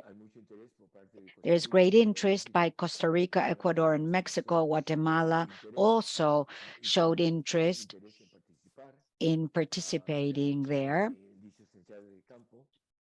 in doing all those field trials. And number four would be the Manila control in cocoa. Several interested countries have shown such interest. These are molecules that could be considered for field trials. These do not have codex MRLs. I think number five is for papaya, and that is again a fruit fly. Spinosad, I think Argentina also showed interest in controlling such pest in papaya. Number six, nematodes control in passion fruit. There are several efforts being made. The industry and the company is working on that regarding some products. So there is advanced work. And the last, once again, the mealybugs in banana, because there are many field trials being done in the global minor use program, should see which is the best way to expand it so that those field trials could be delivered to JMPR.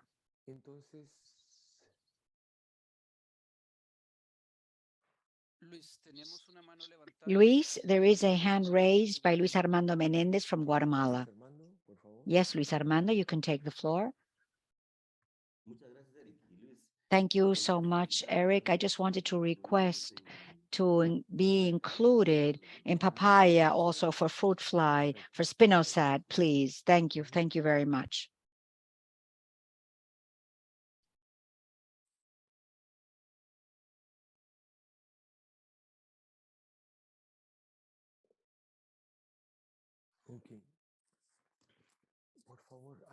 Please,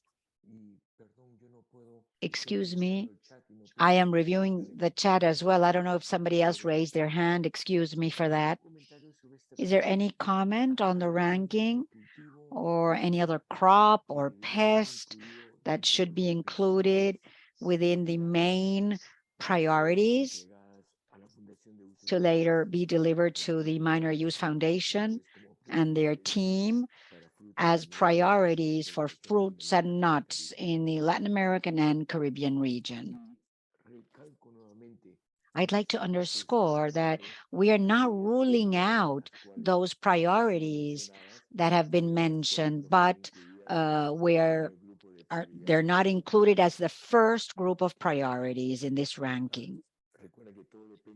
So it all depends on the degree of work being done or interest shown by the industry or solutions there could be, or if there are already existing solutions, they'll be ruled out in terms of the Latin American and Caribbean priorities.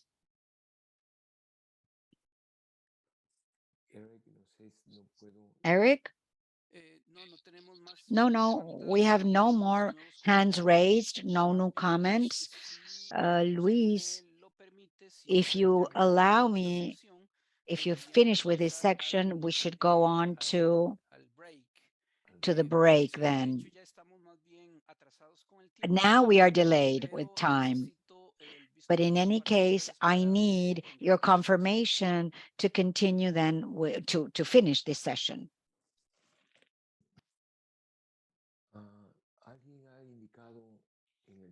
Somebody has said in the chat that for anthracnose control in papaya, but it was not included as one of the priorities. I mean, it is not ranked as one of the priorities, but we will keep you informed if there is any possible solution established already for anthracnose control in papaya. Argentina also says that there is an interest there. Adriana and Veronica, if we could actually see what possible solutions there are for anthracnose control in papaya. So we will move on to a break. I think it's a 10-minute break. Right. But given that we've really taken up some time, break time, what we'll do to break up a little bit the pace of the event, let's tap into these minutes to take that group picture. So let's wait for Adriana to continue with the notations in the template. Thank you, Adriana. And I would like to ask you all to please feel like a little freer and more flexible to turn on your cameras. This is for the picture time, and I'd like to ask my colleagues from the foundation, Adriana and Veronica, to please help me out with this group photo. I will be going through the different pages. I think we already have a lot of you, a lot of faces. It's good to put a face to names, right? So let's start taking some photos. Say cheese or whiskey or something, or minor use foundation, whatever suits you for the photo. Don't say Ica though. I see a lot of familiar faces. This is great. I see Daniel Mazzarella, my friend, so I send you a remote greeting. Now let me go to the third page in the Zoom.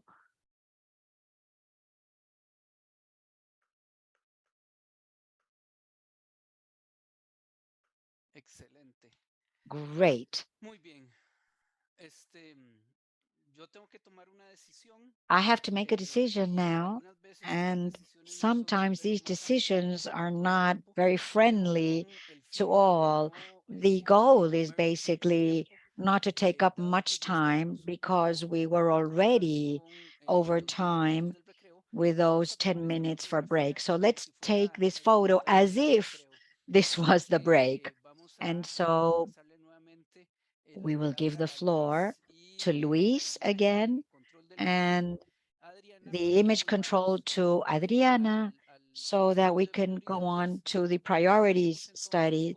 And here we will look at the agronomic crops, also herbs and other, I hope another vegetables. We know that an electronic page or template is difficult, but it's useful, and we have to go ahead with it. So I thank you all for turning on your camera. We have great pictures. And now, Luis, you can take the floor. Luis and Adriana. Yes, thank you, Eric. And I agree with you. I see a lot of familiar faces, and it's a real pleasure participating in this event with you all.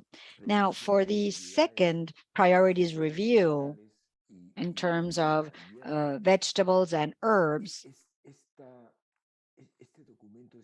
this document, it is longer, I must say. So I have a second option I'd like to opt for because we really have time restrictions. My option is as follows.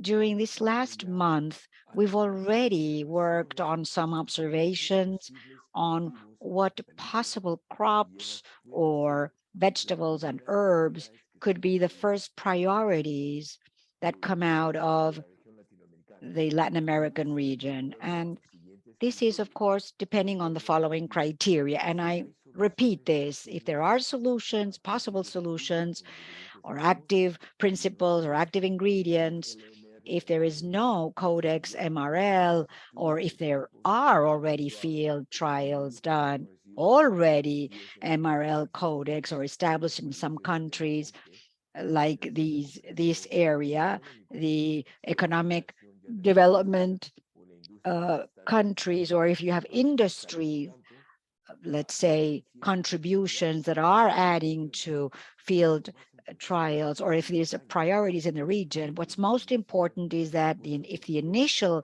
ranking or damage proposed by you was that important. So let me then work with Dr. Adriana Castañeda and say, in the second option, because it's close to we have almost 30 possible combinations, which would be the priorities we would like to propose to you all.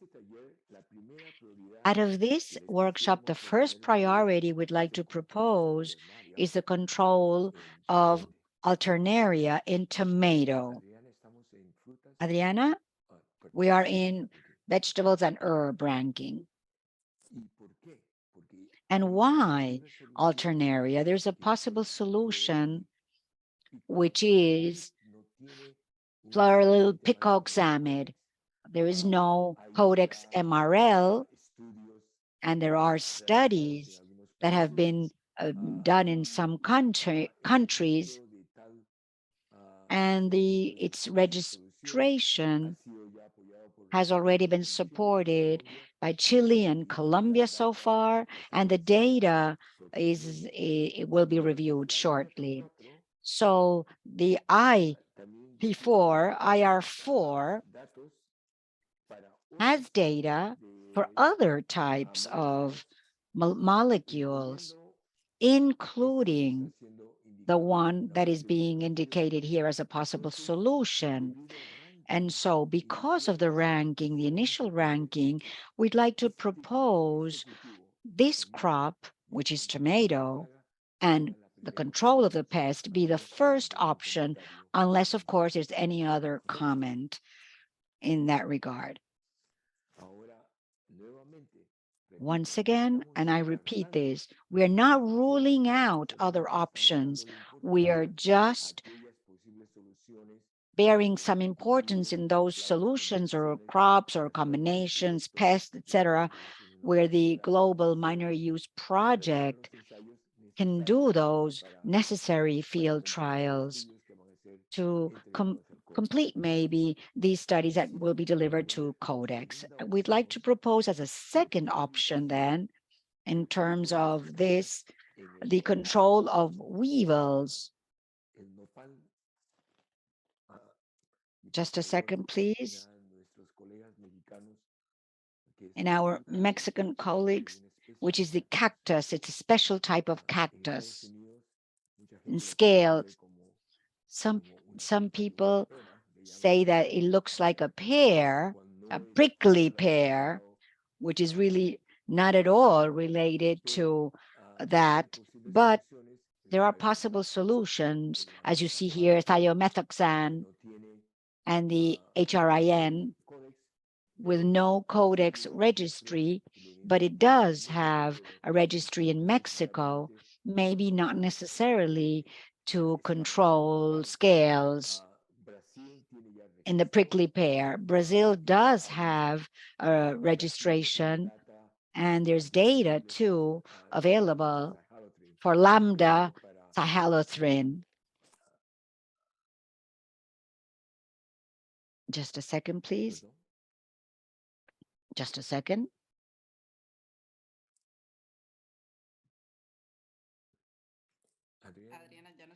Adriana, we cannot see the Excel page.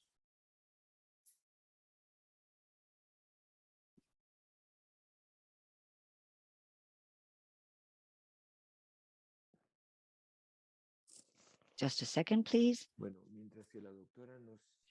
Well, as once we get it back on screen, here we go. So the prickly pear is considered a possible option number 2 in terms of the prioritization, because there are several compounds that if we maybe complete 2 or 3 trials, we can reach the data to submit to JMPR. As a third option, the control of thrips in tomato. Several countries have really indicated. Let's see, thrips control could also be through some other pesticides, but we're not really considered the use of pesticides for this particular exercise, for this workshop, because the biopesticides do not require an MRL. But for thrips control in tomatoes, so we have Franklinella, a species of Franklinella, and we have the spidoxamat as a possibility. It's a new Bayer compound. And there are some field trials being done. I don't know whether we have any Bayer representative here who can say if they already have studies or will already been done by a JMPR. It's not included yet. So those field trials will require an implementation to be delivered to JMPR. Luis, I have included that solution as a possibility. And we already have efficacy trials in Mexico that could actually support Colombia as well. And we've already sent information to JMPR, but not on tomato specifically. We will be needing those field trials in tomato, but there's a lot of work, advanced work being done for this new molecule. Thank you, Jaisa. Luis, I believe there's a request from Dr. Drost. He wants to make use of the floor. Go ahead and use the microphone.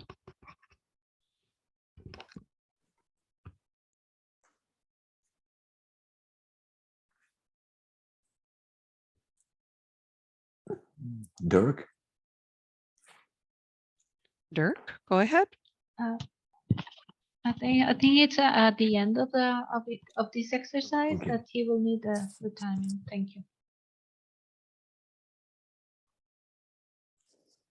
Okay. Como cuarta opción, Well, then as fourth option, we would like to propose mite control on tomatoes, both for mite control in the field as well as in greenhouses, which is a problem. Basically, in greenhouses, there is a solution from Bayer.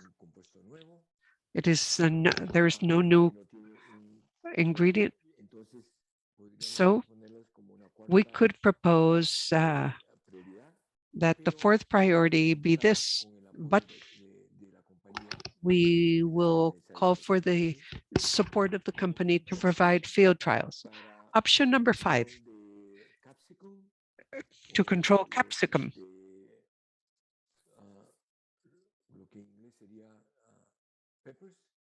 On peppers, some countries call it chile dulce in Spanish, to control mites, sweet pepper. Once again,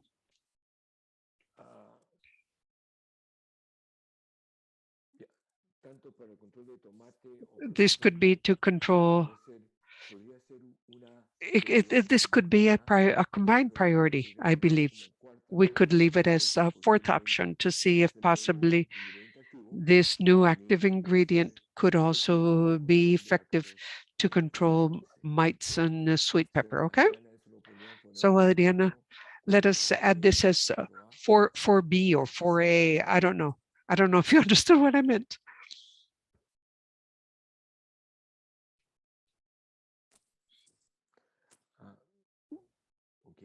Okay. Option number 5, or ranking number 5. Let us see, once again, mites, but this time on watermelon. Cucurbits. So, once again, we would have to add a new compound, and this we could call a number as 4C to see the efficacy to control mites. No, not mites, excuse me. No, 4C would be for watermelon and mites. Very good, now there, 4C, that would be 4C, good. Tomato for whitefly. Okay, well, no, thank you. Okay, got it. Okay, now, 6th option, we would like to control thrips on tomato, but the thrips control is also included.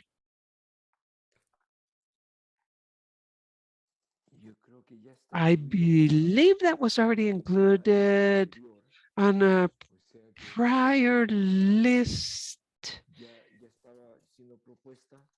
It had already been proposed, I believe, as option as was assigned as ranking 3, number 3. One is for greenhouse, one is for tomato, one is for field. Oh, For thrips, ok. Well, la tercera opción es. The third option, then, I believe Braverman, Dr. Braverman is correct. That is for greenhouses, and this is for the field, to control thrips in the field.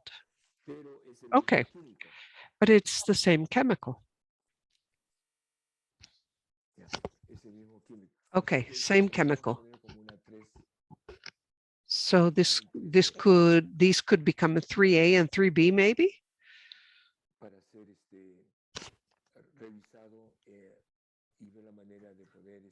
To check these again and see how we can merge these. 3B, very good.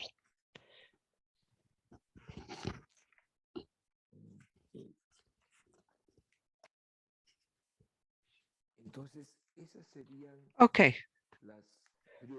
Those then would be the priorities, the topmost as to vegetables, but so that we have enough time, there are others that will be considered and maintained or considered as possible priorities for the future.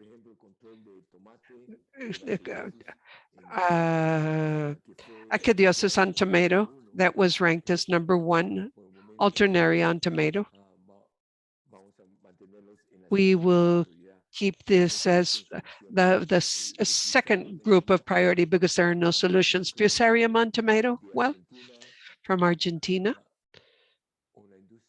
or the industry is investigating this again to control Fusarium on tomato. I don't remember who was the one who made that comment. I don't remember right now. Was that Jayza or Argentina? Oh, Carla, that's Engineer Carla, yes. Hello, Luis. It is a pleasure. Well, we in Argentina cannot register tomato because it is considered major use. So it would need to comply with the regulations in Argentina. That is why we cannot register it under this mechanism. Additionally, we have other registrations for our tomato, and that would become a problem for Argentina. Well, engineer, remember that the term minor use is not necessarily the most appropriate for our own countries. So, excuse me if you allow me to explain. If there are trials in crops, these trials could also, this could be to establish MRLs in the codex. Yes, but I believe that regulations demand that this must be registered in the country. And there would be contrary to our own internal regulations, so I'm sorry. See, there's the legal aspect in all of this. Okay, thank you, engineer. Well, once again, someone mentioned that there are trials underway for fusarium control on tomato. Who was that? Veronica or Adriana, could you check that?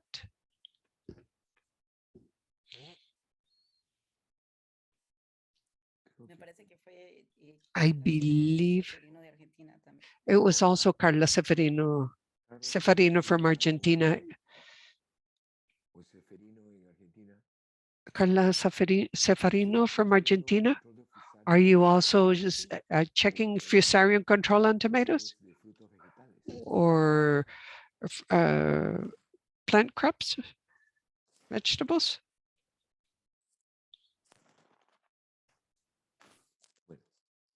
Well, okay. Well, anyway. Okay, she is responding saying she does not remember having mentioned tomato.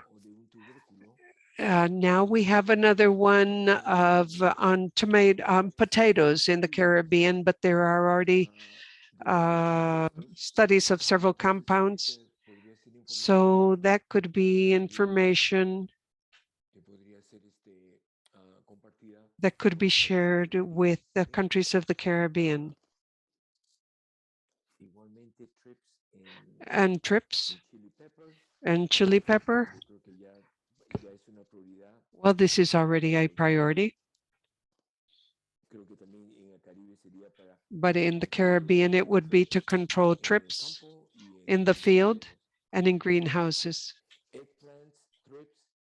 Eggplant trips.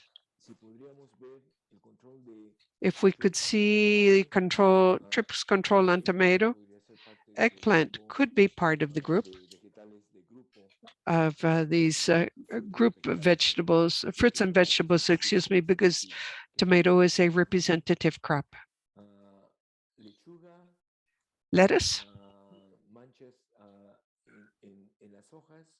leaf spots. That is a problem in the Caribbean region, but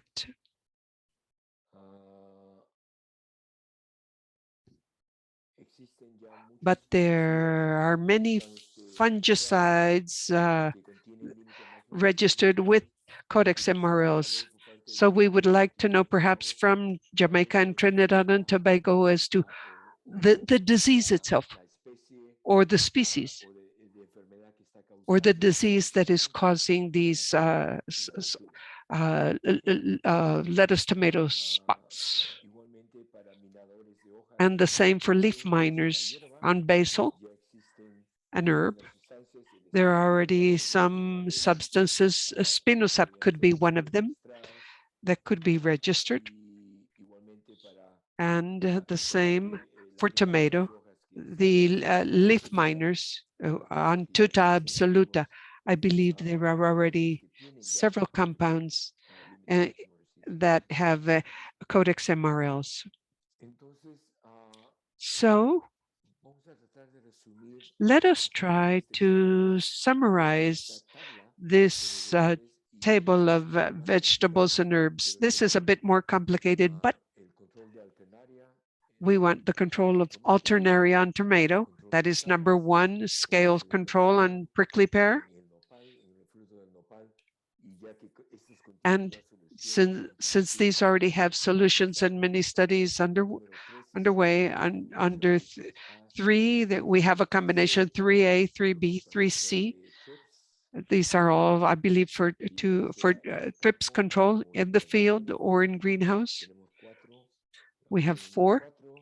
Option number 4. Mites on tomatoes.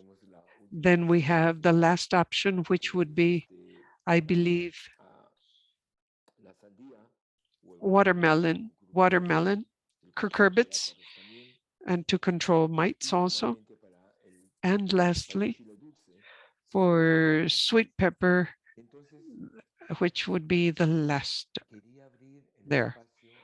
I would like to open up the floor for comments by participants or any additional information you may want to provide to fine-tune these priorities for this group of crops, including, please, comments or solutions that could be proposed by the industry to control these pests that are being nominated as priorities for the Latin American and Caribbean region, okay?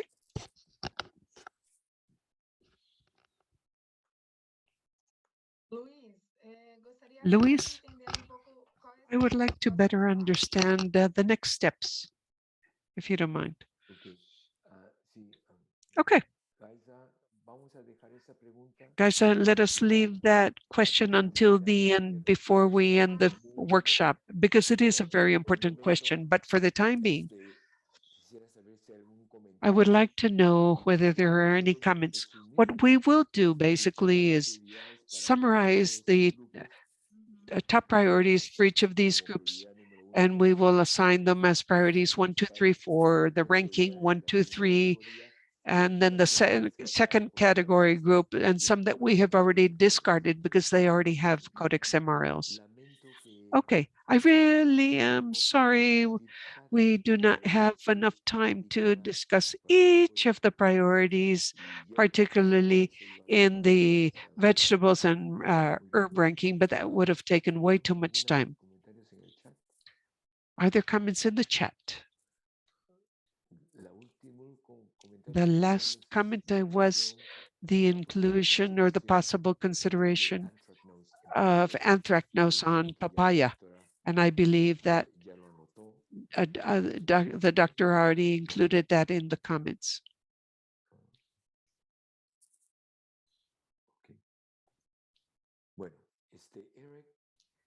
Eric, before we end, are there comments from the participants?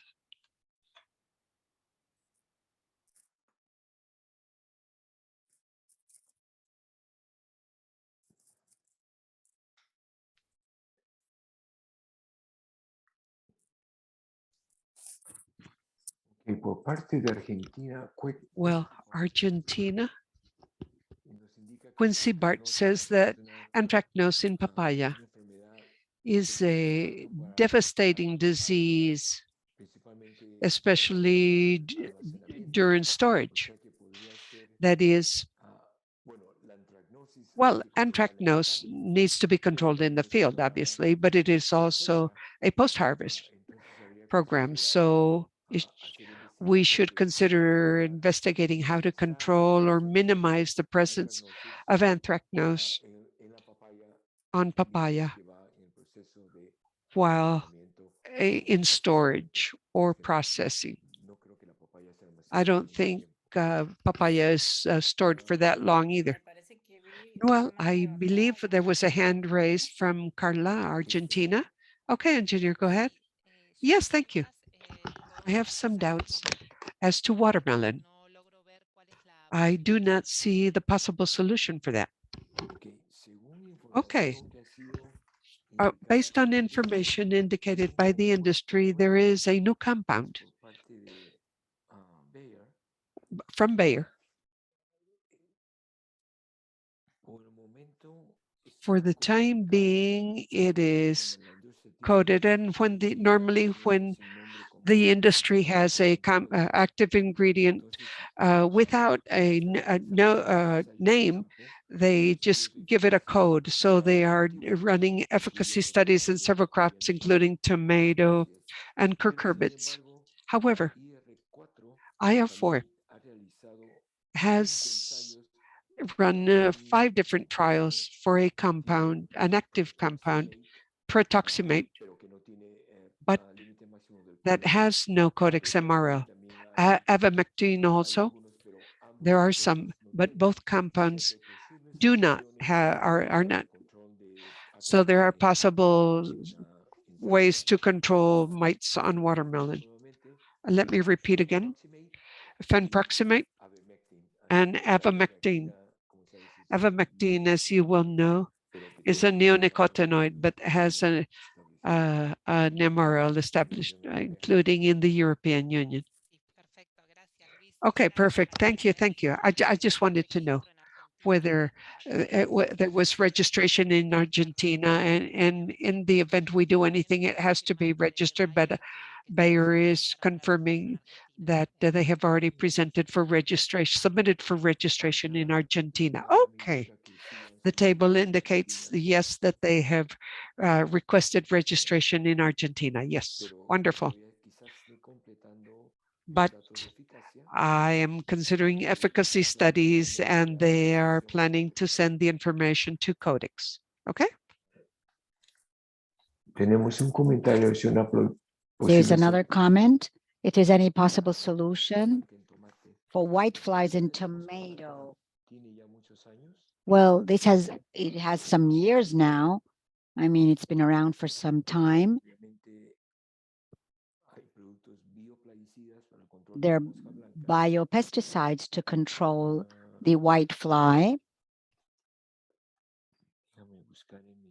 Just a second, please.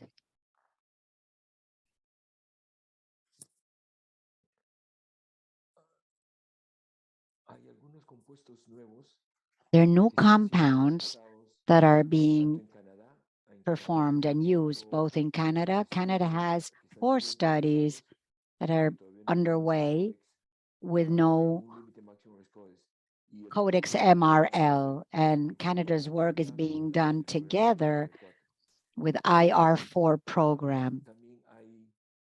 But also there are other products like bifentrim, uproficine. I'm sorry if I'm not pronouncing it properly. I know Stefaran. Let's see. They're right here. They're all on screen. In addition to biopesticide products. So there are several compounds that are already available that may be registered for whitefly in tomatoes.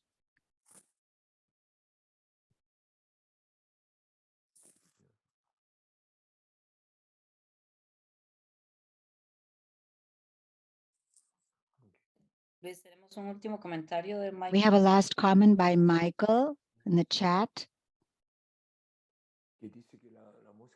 saying that whiteflies in tomato have possible solutions, but it is not clear if the company would support them in LATAM. So the fact that there are some compounds in terms of Codex MRLs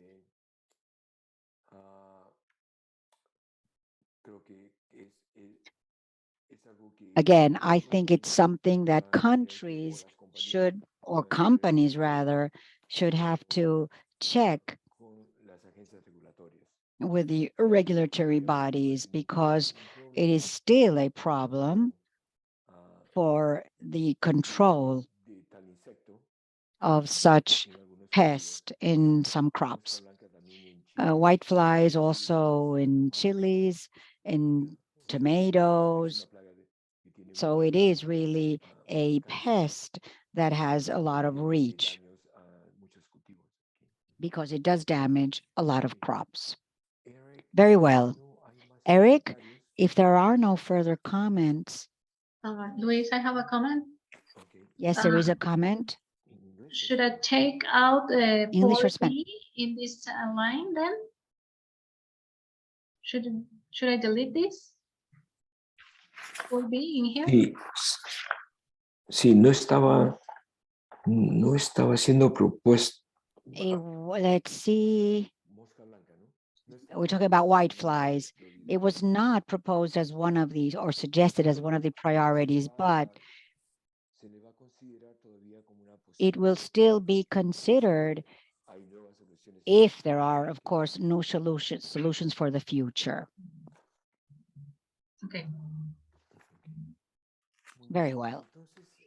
I would say it's a medium rank because it has potential solutions. So I would say essentially all the ones that at least have potential solutions are medium ranked projects.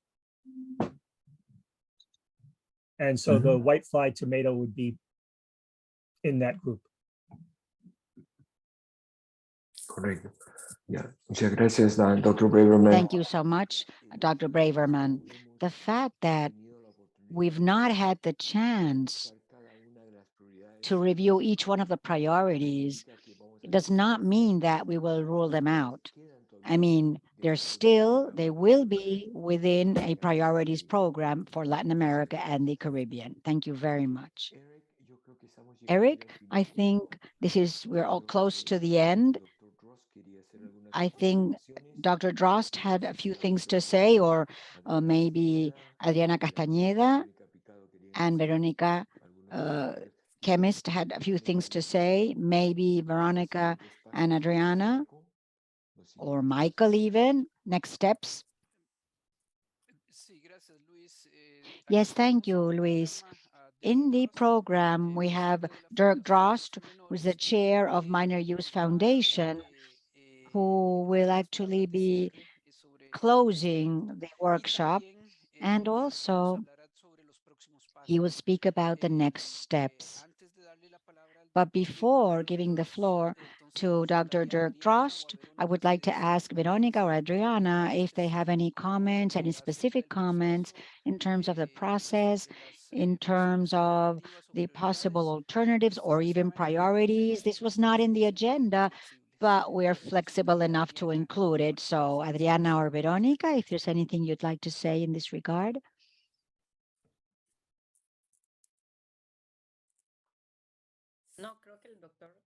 No, I think Dr. Drost will be talking about that. Okay, thank you so much then. So now we will give the floor to Dr. Dirk Drost. But before that, I'd like to thank you all for your participation. And believe you me, those of you who are participating in this event, that all the staff of the foundation has really worked hard for this event to take place. So from our part, from the ICA, we thank you so much for your efforts. In addition, also to the interpreters, thank you for your job. And this is all from my part, and I'll give the floor to Dr. Dirk Drost. Thank you very much. Thank you, Eric. And thank you to all of you who have participated in the session today. We started with, and we still have nearly 96 participants. We've got as high as 110. So you all have shown your interest and your resolve by working through the last 2.5 hours with us. Thank you very much for doing that. Now I'd like to address the question that was raised. What are the conclusions and next steps? And so you've already seen the results. You've got, I think, 7 key priorities. Let's go back one slide, please. Let's just leave this results slide up. Thank you. No need to edit them, just make it full-sized. Thank you. You have today looked at fruit and nut crops and agronomic or temperate crops, vegetables and herbs. And together you have, out of the nominations and the voting that's been done, you've selected the top 7 or 5 priorities respectively in those 2 groupings of crops. So let me thank you for that. It's very difficult, and what you've done is hard work. It's difficult work, but it's extremely valuable work because it raises those to the surface that are the most likely candidates for follow-up in our next steps.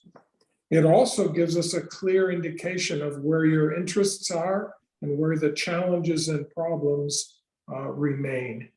So as has been said by the others, we are not going to discard any nominations that were made and voted on. What we are looking to do is put them into kind of like 3 categories. First category is it's an important crop pest combination and there's a potential solution available that a manufacturer would support. The second category could be it's an important crop chemical combination. We believe that there's some solutions that haven't yet been brought forward by industry, but potentially could be. And the final category might be, we know it's a critical issue. For instance, Fusarium on banana. But to our knowledge, and based on our industry context, there's no known solutions. So we would prioritize those low. But if a solution came up and an opportunity presented itself, we could easily and quickly escalate those to an active status. So the work you've done today has helped us categorize these projects into those 3 big groups. Next slide. So I'm very impressed with the work that you did, your participation, your discussion, and your determination of these top crop priorities for the groups of crops represented. The way you've adjusted the relative rankings based on importance, urgency, and available solutions is just exactly what I had hoped you would do. So now what are we going to do as a minor use foundation? So we are first going to compare these priorities to these ones that have previously been established and look for commonalities, because the work we're doing, of course, is global in nature. And if we can distribute the required trials over Asia, Africa, and Latin America, it strengthens our data set, and it broadens our reach, and it also reduces the amount of work that needs to be done in any given region. The second thing we're going to do is confirm registrant support. So registrant support means that they're willing to provide test substance and analytical methods, that they're willing to provide a technical consultation and review a protocol, and that they're willing to register the use in the jurisdictions of interest and provide a label. Because as you know, to get a Codex MRL, we need a registration and a label from one or more countries. So we'll confirm registrant support, and then we'll begin to identify possible trial locations and timing. And of course, we're going to communicate the outcome of our discussion today and the re-ranking of the priorities that you made in a subsequent communication.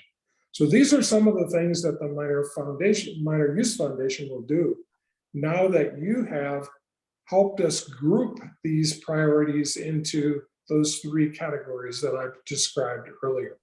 Next slide. So to wrap things up today, I want to make sure to give you a thank you to you as workshop participants who nominated, voted, and helped select the crop chemical pest combinations. Thank you very much. To the companies that are participating in the call today that have offered solutions and support, we are grateful to you and thankful as well for your support and participation in the process. I would like to thank Luis Sugiyama for leading the discussion, which helped you develop that list of ranked priorities. Likewise to Eric Bolaños for being the moderator for the entire workshop, and for Aika for hosting the Zoom meeting and providing the simultaneous translation. All of this is a huge effort and a huge contribution. And without that part, without their help, without Aika's support and help, it would be very difficult for the foundation to be able to conduct a meeting like this today.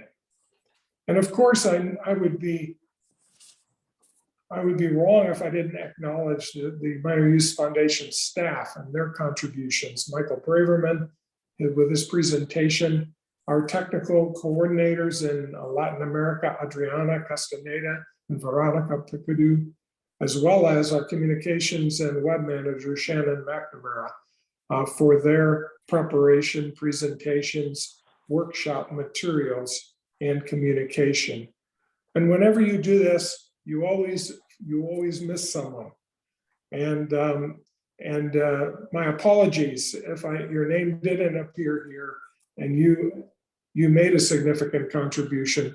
All of the contributions from you as participants, registrants, facilitators, discussion leaders, supporting staff, all of your contributions are extremely helpful and valuable, and we appreciate them very much. Next slide. So I'm going to stop a moment, Luis, and give the opportunity for anyone to ask a follow-up question. Luis, would you check and see if there's any follow-up questions in the chat or any questions directed to me? If so, I'll try to take them now. Otherwise, I'll remind you of my email address and telephone numbers and you're welcome to reach out and speak with me directly or talk to me through email, or I'm on WhatsApp as well. If you prefer to use that, that's fine with me too. But Luis, are there any other questions before we say goodbye? Thank you, Dr. Drost. Now, other than Shannon has just posted once again the information about the tables that we reviewed today, so that that information will be available to all of the participants. Yes. Okay, real good. But of course, we hope that the Minor Use Foundation will develop another set of tables now with the ranking priorities that were developed today, as well as the other ones. Yeah. The next steps, Luis. Mm-hmm. So Okay. Eric, before we bid goodbye to the team, is there any other final comments from you?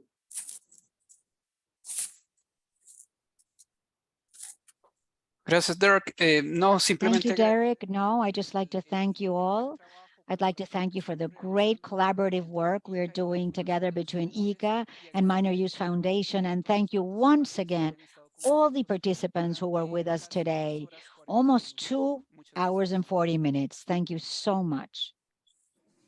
Great, thank you as well, Eric. And why don't we say goodbye now to everyone and wish them well. And we look forward to the next time we have the opportunity to meet together. Thank you.